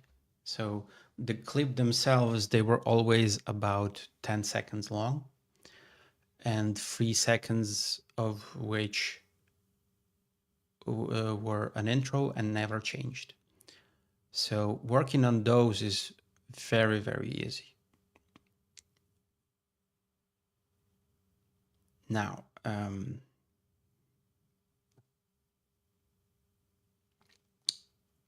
I might have continued doing those, and maybe within a year and a half, because I think I stopped uploading when I started studying or whatever.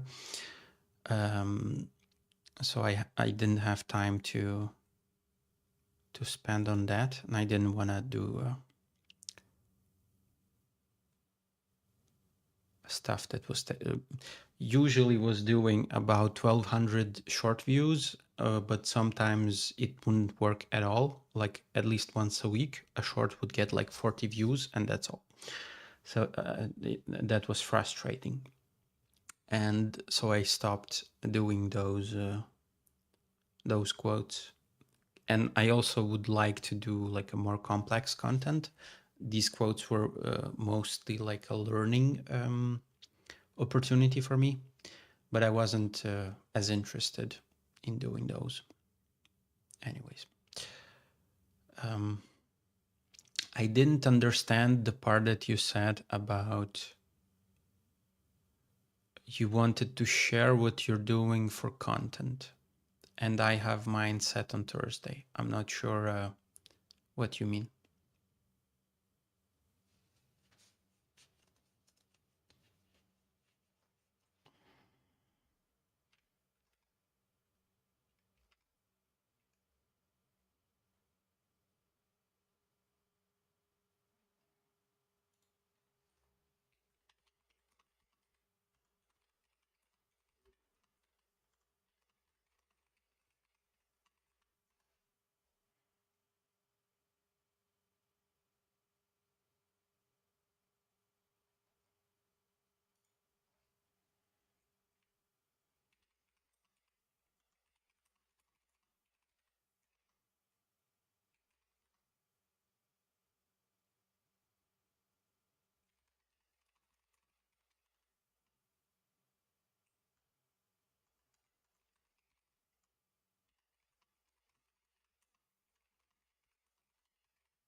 You take the whole day on Thursday to record your content instead of streaming. Yeah. I think that's a good way to go about it. What because I'm working with people as well in the freelance sense of the word. I'm working with people on making content, making podcasts, and I also need to like set myself up on all the freelancing platforms, so I can't be doing just content work. And this is the difficulty. Basically, I would like, I know it's important for me to be on YouTube and streaming so that I have a library of content and people can see me and people can find me through videos. But I also have actual job to do to get actual money, at least theoretically. And oh, Rain, I'm glad to have you here. I didn't think that you are listening. I thought you were you had me on mute and that you were streaming as well. I haven't opened Twitch today, sorry. Also, I think my voice is super rumbly. I need to drink some water probably. So yeah, going back to your point, Ash, taking a day specifically to record stuff without the pressure of being on stream and thinking that you need to be on and interacting with people, with content, checking in on the cameras and the signal and stuff like that. That is for sure important.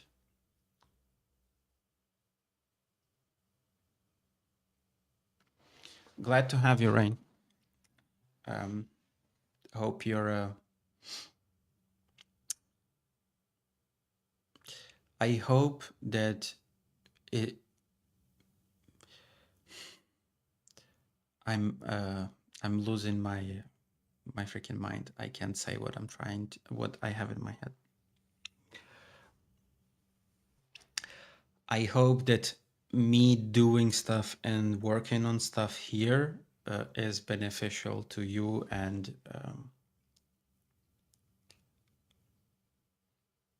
at least in theory can provide some value. That is my only hope with this content.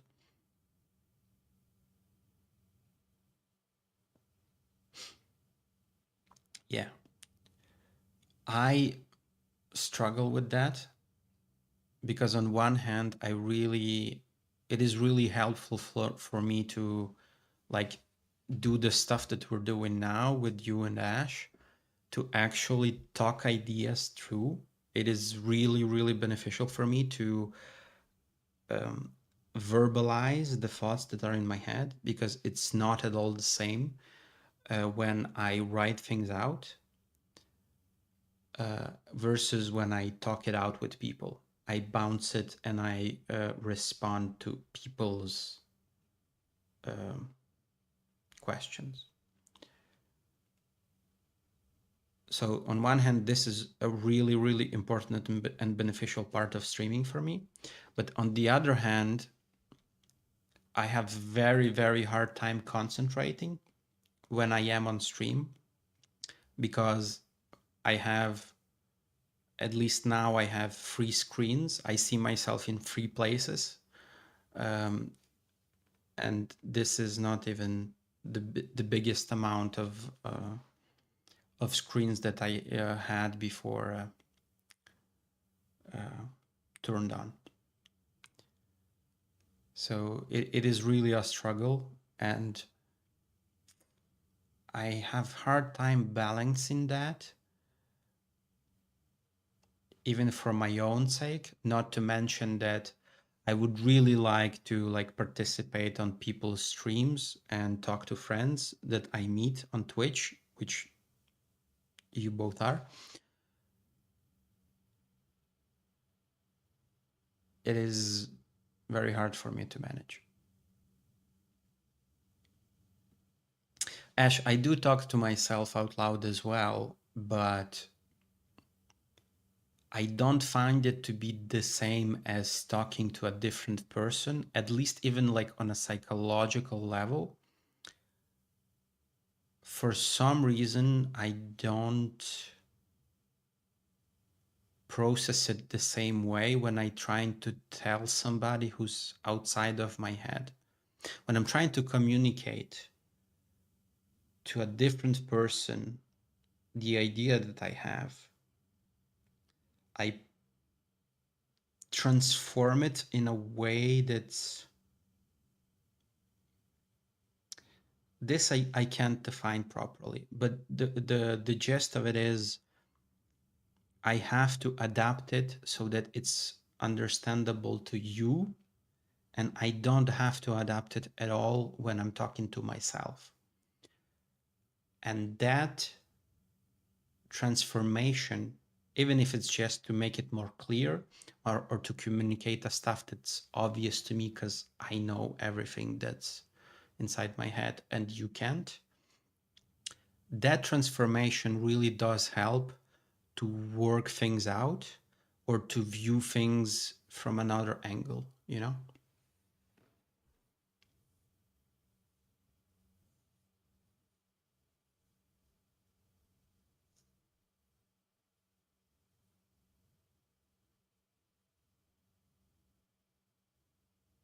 Yeah, for sure. Ideas, not opinions, is a very good way to put it.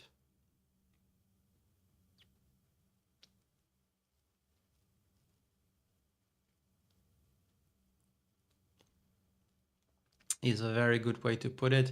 And there's also the added pressure of once you say it to people, then there's an expectation of it progressing, or at least like something happening with it.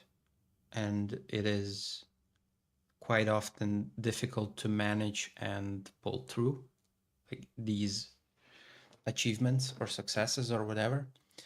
And that is an added layer of pressure that you don't necessarily want to deal with, which is another argument for actually like doing recordings of yourself, not while streaming.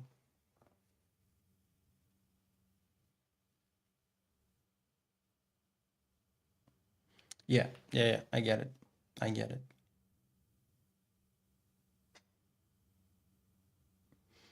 That is a difficult thing to manage always, because no matter the discussion and no matter how predisposed people are to, sorry, my throat is that no matter how predisposed people are to supporting you, they still will, God damn it, they still will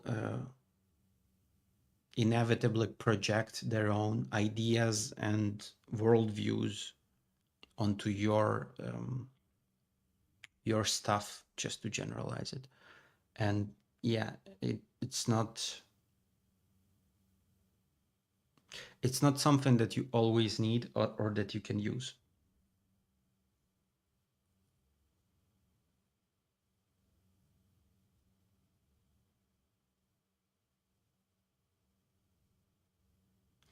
I've grown.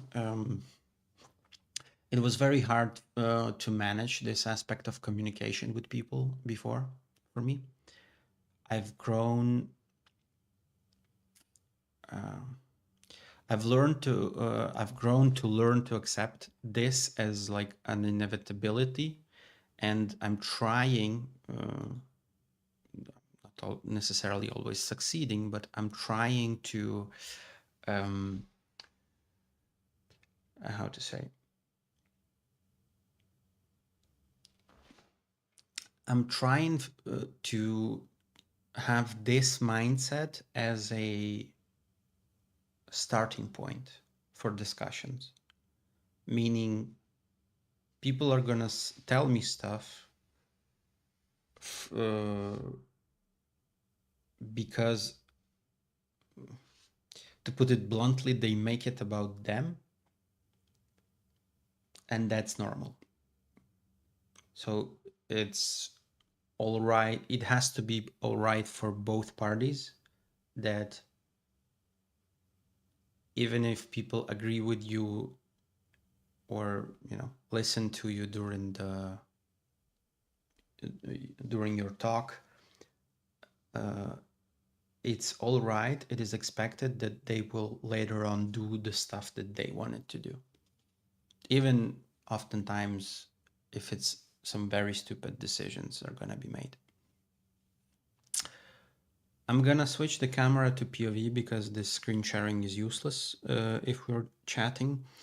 I'm gonna get some water and I'm gonna turn the neon lights on if you guys want to hang out. Let me get some water.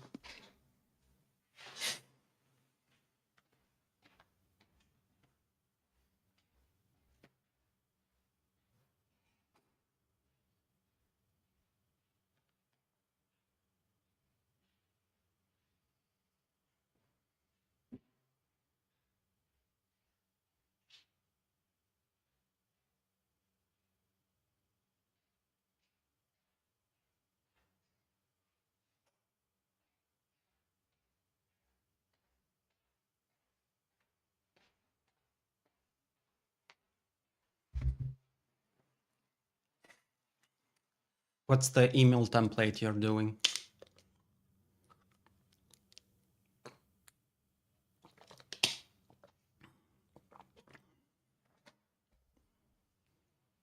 I mean, what's this subject? What is it for?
For a potential client, homeschooling podcast, small business. Yeah, cool. They don't have email marketing, so I'm gonna make email.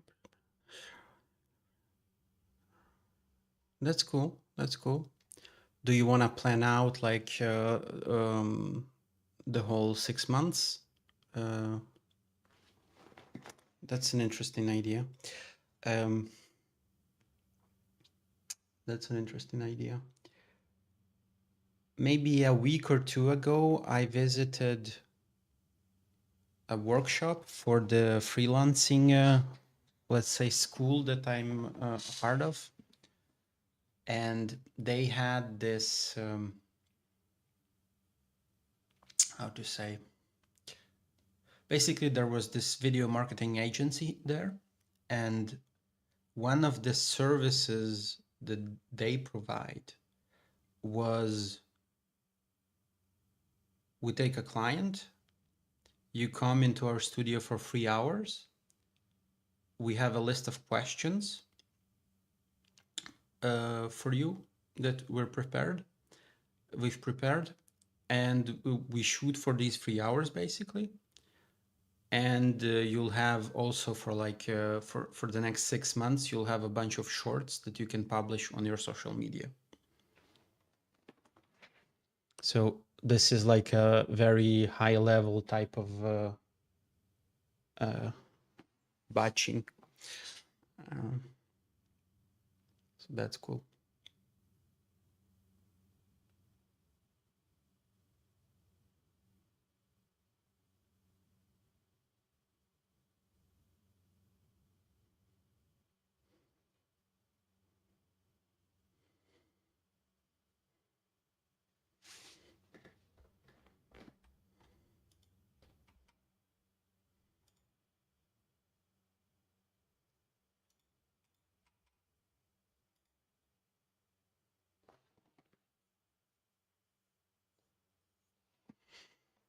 Mhm.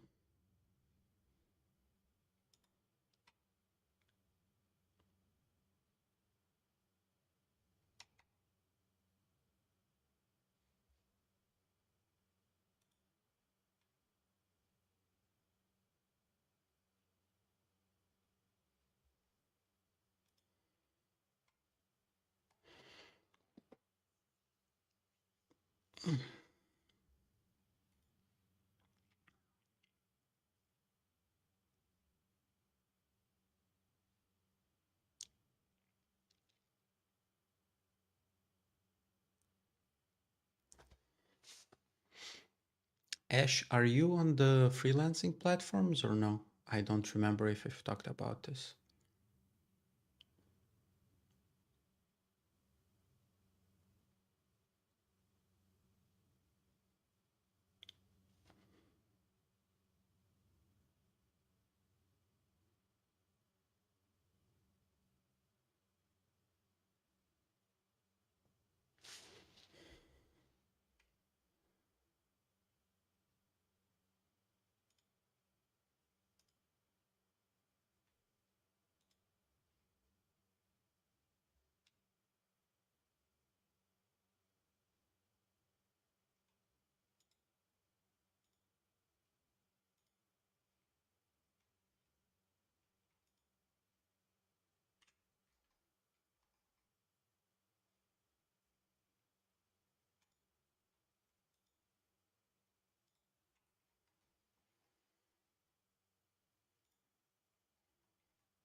That's cool.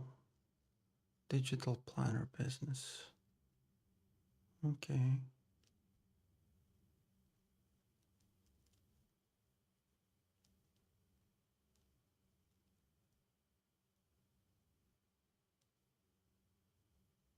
I mean, I'm assuming it's always easier to have a direct contact with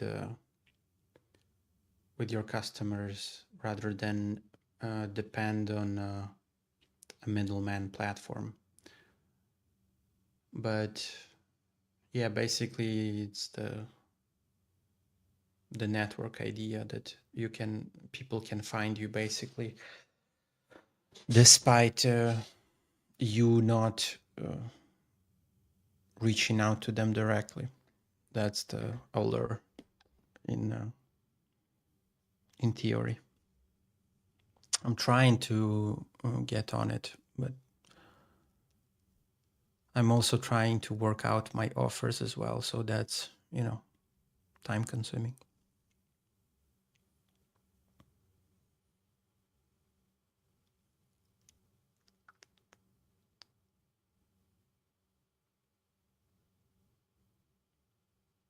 It's cool that you have these like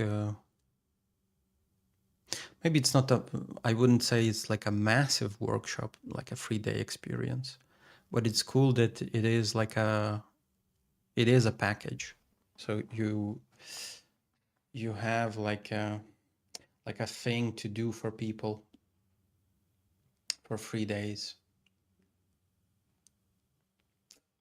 I'll probably have to build up to something like this to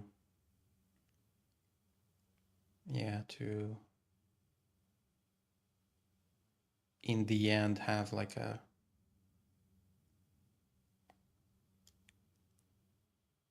chance to build something like, I don't know.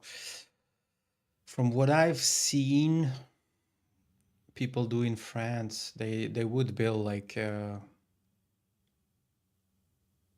2,000, 3,000 euros, I'd say, probably, maybe.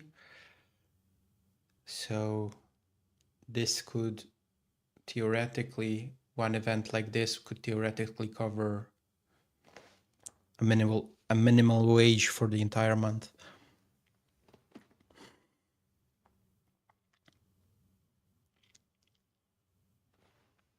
Let me check again the image on Figma.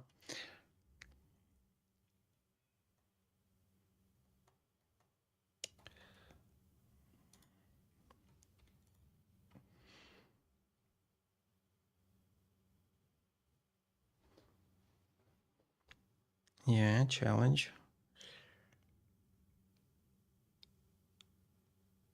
Campaign, email, lead gen, social media. Yeah.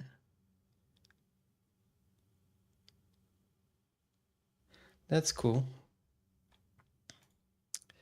I've seen a lot of people trying to do challenges. I would think that this could work because it's a gamification strategy, which is always better than doing it, as the kids say, raw dogging it. But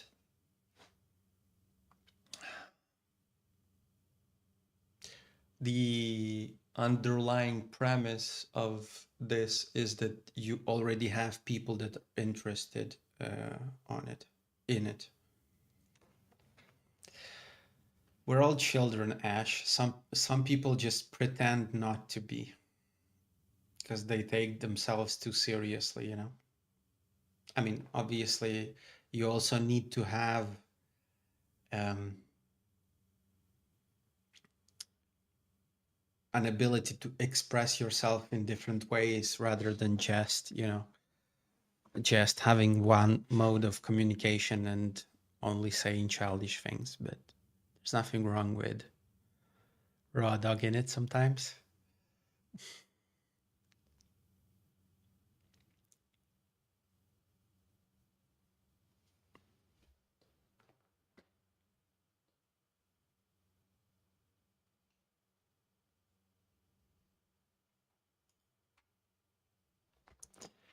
Okay, let me ask you this then.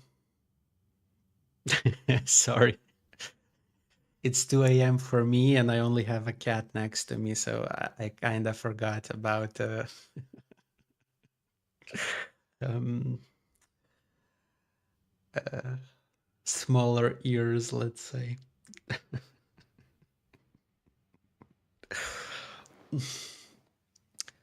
Let me ask you this then. What is the difficulty? You showed me your like planning and an organization system. Um, what is the difficulty for you to manage like your approach to work, let's say?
Also, question.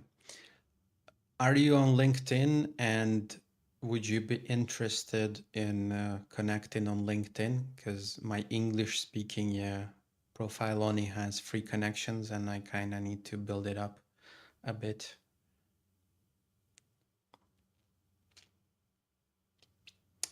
Yeah, time is always a limited and um, scarce resource. Yeah, I don't plan to use it much either. I just want to be on it, and one of the reasons that I'd like to build it up a bit is to be able to stream there. Oh wait, this is my French account. So I want to stream there, and to stream there, you need to have at least 150 people. And I don't.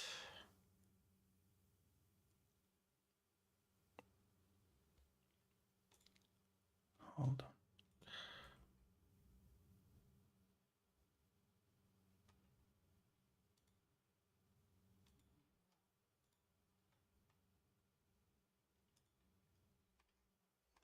Boom. Sent. If somebody else is in the chat and want to connect on LinkedIn as well, let me know.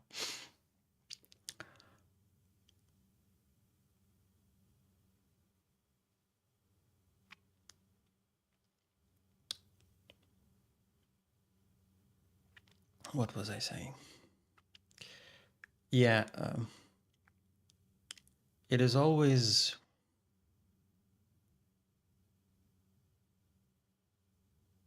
building a career is always like a task you have to do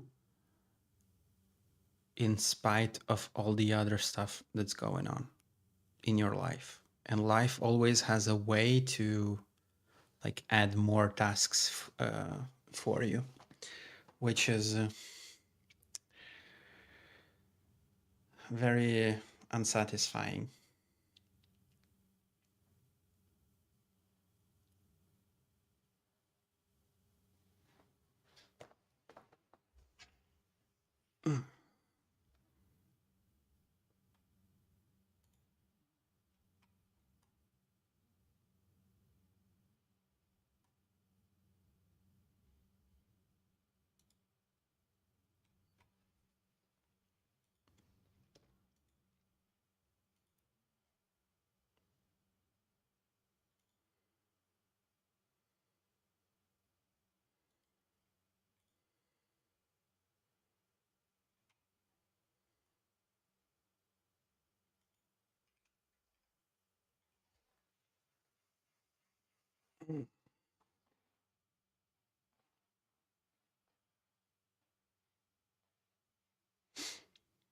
Yeah.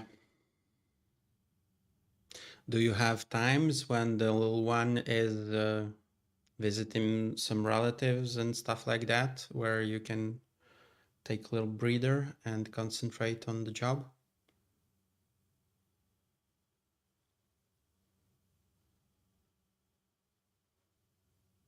I know that this is a bit idealized, um, how to say?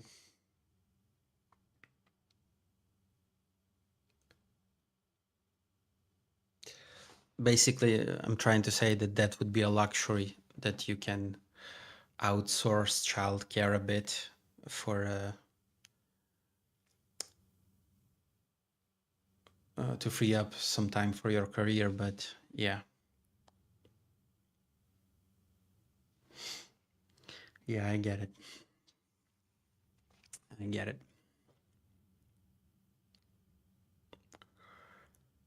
Very, very difficult to manage.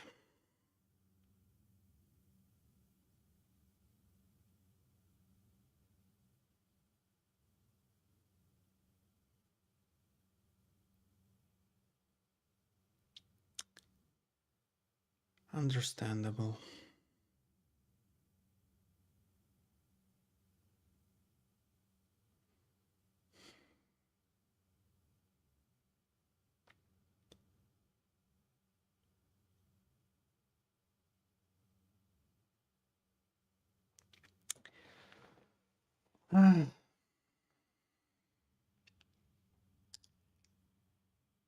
If only, if only we had like these, don't remember what sci-fi novel I read, but basically people had the ability to time travel, and basically some more powerful people had their own like time bubble, basically. So because you could time travel, you could get into this time bubble, spend as much time as you want there, and technically come back the second a second later that you walked into it. So there was no time, um, basically there was no time lost. So you make a step into the bubble, you spend like 6 months there, you do your projects, and you step out of it a second later in the in your timeline, in the proper timeline, let's say, but with a 6 months worth of work done. And that would be very cool to access. And maybe with the advancements in technologies, with PCs and neuro interfaces, maybe something like this would be accessible one day. I'm not sure we're gonna live to see it, you and I, but theoretically that would be possible and nice to have.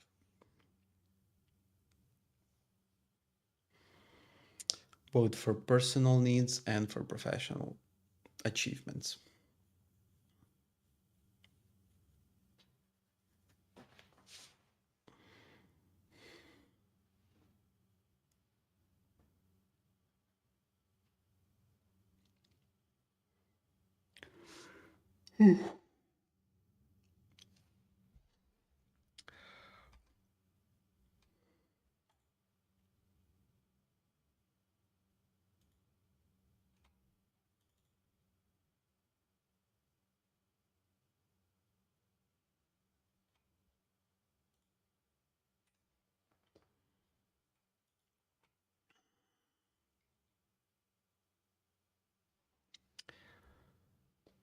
I have one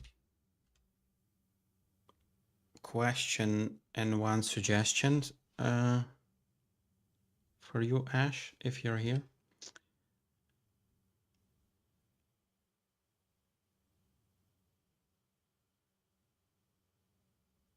the question is, for the non-streaming recordings that you want to do you use OBS to record stuff or something else? Because I've been trying to do that today as well before I started the stream, because I wanted to do this how you call it, the notes and explanations that I did. I wanted to do them in a more proper way, basically, and I didn't want to dig through OBS, and I didn't want to stream, so I wanted to record it locally. But goddamn, my OBS has so many docs right now that I got overwhelmed a bit. But the stuff that I tried was all very limiting, and yeah, I think OBS is the right move to do. The second one,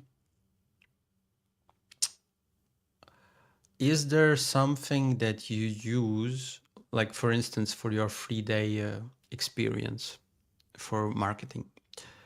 Is there is there a software that you use to handle these workshops? Because I found one recently that I find interesting, and I'd be curious to know how you handle your workshops, because trying to figure out something similar.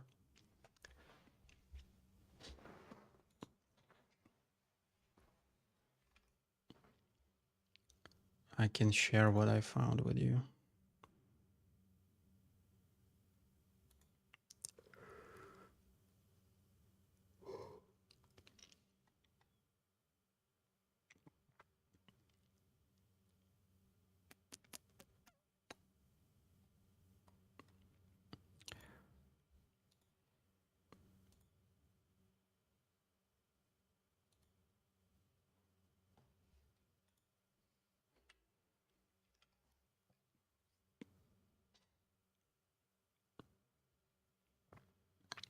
One second.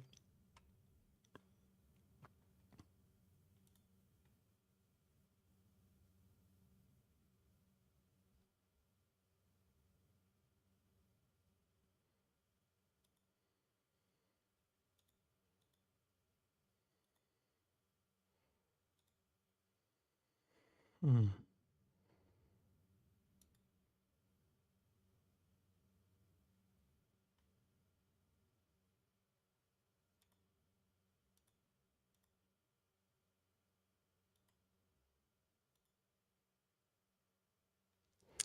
Okay, let's just do this one. So the tool is called Butter. Once again, I don't know if I'm overcomplicating things that wouldn't benefit from it being more complex than just like a discussion and a meetup and a video call if it's online. But the tool is called Butter, and the idea is that you do workshops online. Basically, you have these rooms that you create, and in these rooms you set them up. There's branding, there's how to say, these lobbies and lounges, and you can add people. You can pre-plan an agenda, and this agenda is like the parts, the step-by-step stages of what's gonna happen during the workshop. And then you can add tools. And now this one is interesting because tools, for instance, they have flashcards, and you can add like a bunch of different stuff on these flashcards, and people can interact with it. So you have the CTAs, basic ones, You have even a music player and a playlist that you can add. You can do polls, you can do a bunch of stuff. You can embed documents into it, as you can see. I tried embedding links, but it didn't work for now, although it's in beta. They even have like a whiteboard so that people can interact with online. So you can add stuff to the whiteboard. Let's say we're gonna use this. Whiteboard is called TL Draw. You can use it online anytime you want, but it is integrated into this tool. So if you've tried any whiteboard stuff, it's the same logic. I think other services use this whiteboard as well. It's pretty robust, let's say. You can do a bunch of stuff here, not a problem. Obviously interactive and with other people. You can also click this, and I'm assuming that your cursor will be followed by others. Oh, is my cursor not showing? Wait a minute.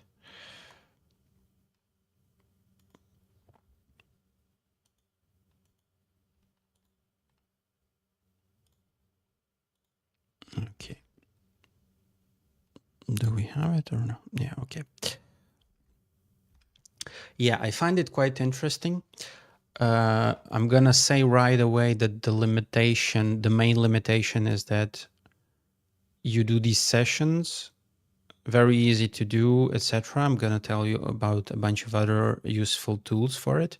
But in the free version, the limitation is no longer than 60 minutes per session. So that's something that you have to take into account. So yeah, they have a bunch of different interesting tools. Timer, obviously, so you can do even Pomodoros, which was something I was considering. You can play videos. I mean, it's pretty robust, I would say. And there are templates that people made for basically any type of workshop that you can imagine. People already were conducting these workshops, so there are pre-made templates to use.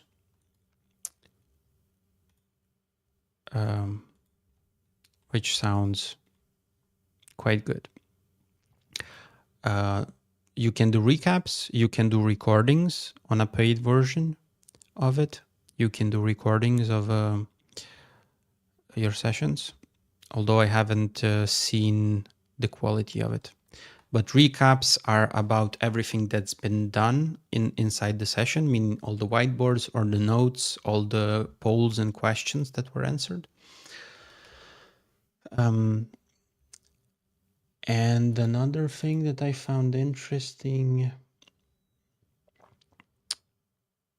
what was it? Yeah, so basically you can have these doors, right? And you can send, so a door, a room, I mean, you can have these rooms. So a room is like a workshop template and people connect to it. You can schedule them. So basically it's like a Zoom call, but with a bunch of interactive features added to it. And people connect to it, and you do your workshop in it. So that's cool. You can obviously join sessions. It has Slack and Workspace integrations, and for Workspace, meaning that you can have a Google Meet call and it can do some stuff there. But from what I've seen, it means that people basically can just have a separate tab open, and when it's an interactive moment, they can switch tabs and be clicking inside inside the thing. So another way to think about it is it's like an interactive presentation, because you have these slides, which are basically these segments that you have in on the agenda. And another thing that they did recently are where it is tools. So another tool that they recently added is the Butter Scenes, and this is basically like an interactive PowerPoint. It's more or less limited for now, but there are interactive elements in it. And by the way, you can, these Butter Scenes, you can do them not necessarily inside this workshop environment, but as just a interactive PowerPoint, basically. So it's a bit different. And if you want to use these slides inside of a workshop, that seems to work as well. So I did find this interesting. And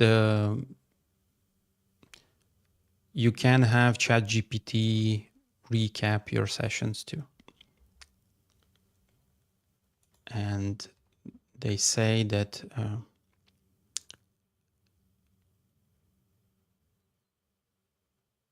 recaps are unlimited, but it's ChatGPT 3.5 if you're on a free plan, and 4.0 if you're on a paid plan.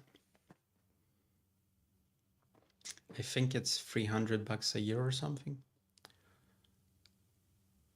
You can obviously do monthlies, but that's the difference. The link is butter.us, and do check it out. And also they have these Butter Scenes, which is a bit separate. It's on the same website, but it's like a separate page, separate icon to press, separate app, let's say. So I've been playing with this for now, because I do think that workshops and like these interactive experiences, even like in terms of for instance, we do like a stream like the ones I previously tried to do, where we write together something.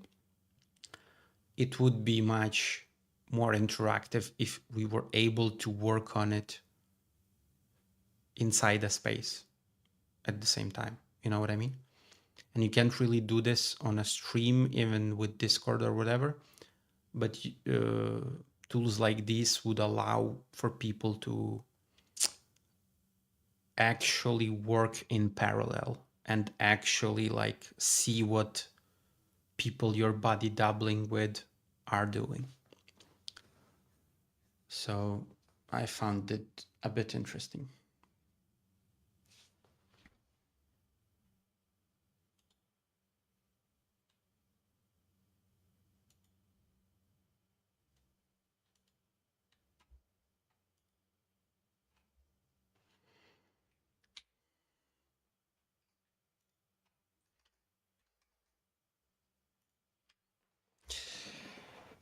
Right.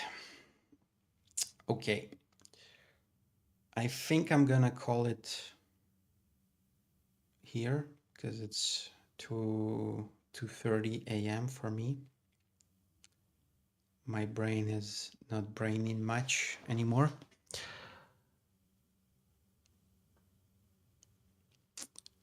Thanks for coming by. Very happy to have a chat. Although it's a lot of my talking and making you type stuff out on the keyboard, I am thankful to be able to express the stuff that's bouncing in my head and not feel lonely while doing the work. So happy to have you. Thanks for actually, despite me being away for months at a time, thanks for coming back and saying hi as well. I really do appreciate it. Do share if you progress on your challenges that you shared today on the Discord. Please do share them, what you're working on, and I will make sure to share the content that I'm doing now, specifically the one about the planning and what I plan to do, the type of the schedule for the content that I am planning to do. I'll be sure to share it as well. Hey Rain, I thought of ending it now. How are you doing?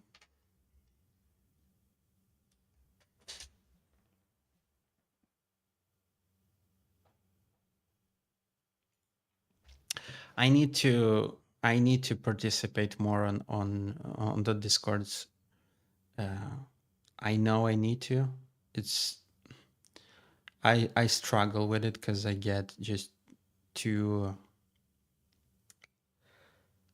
be it Discord or Twitch or whatever other channel of communication, I just get sucked into it very quickly, and I just lose the plot, and that's why it's always a point of struggle for me, because I want to, but I feel bad when I do afterwards.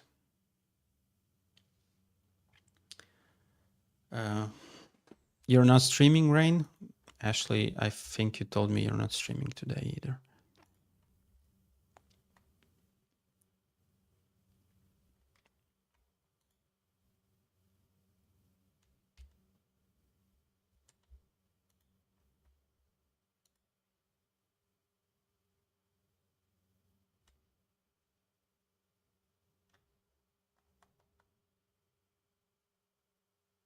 Sorry, I missed it.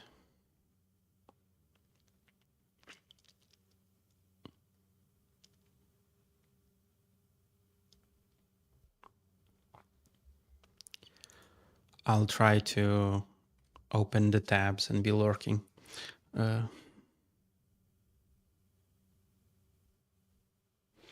Yeah, Rain, hit me up with somebody. Although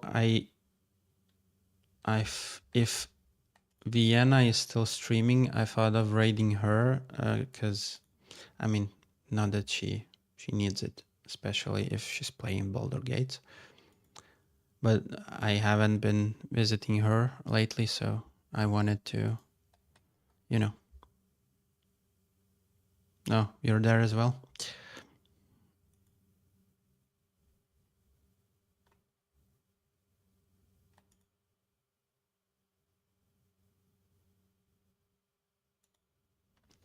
What do we think?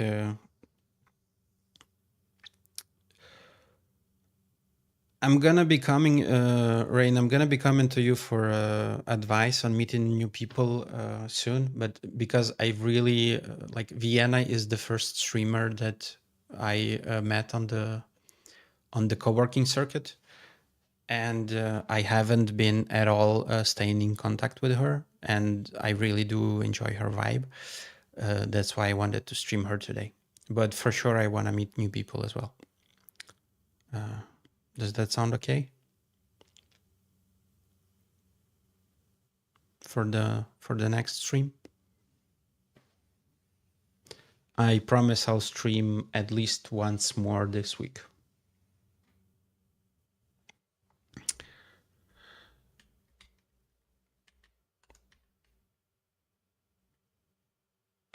I don't have a raid message, but that's only because I'm a bad streamer.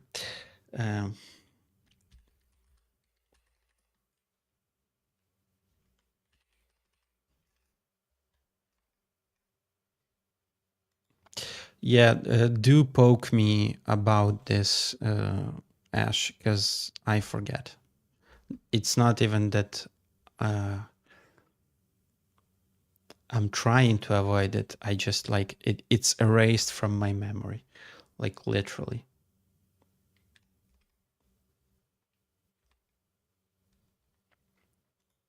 Oh, wait, I can't type for shit.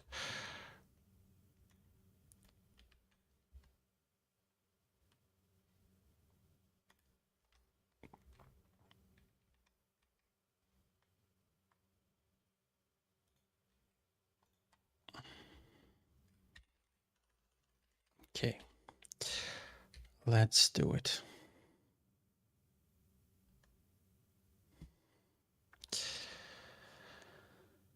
Thanks everyone for coming by. Really glad to know that somebody cares enough to connect. Have a good one.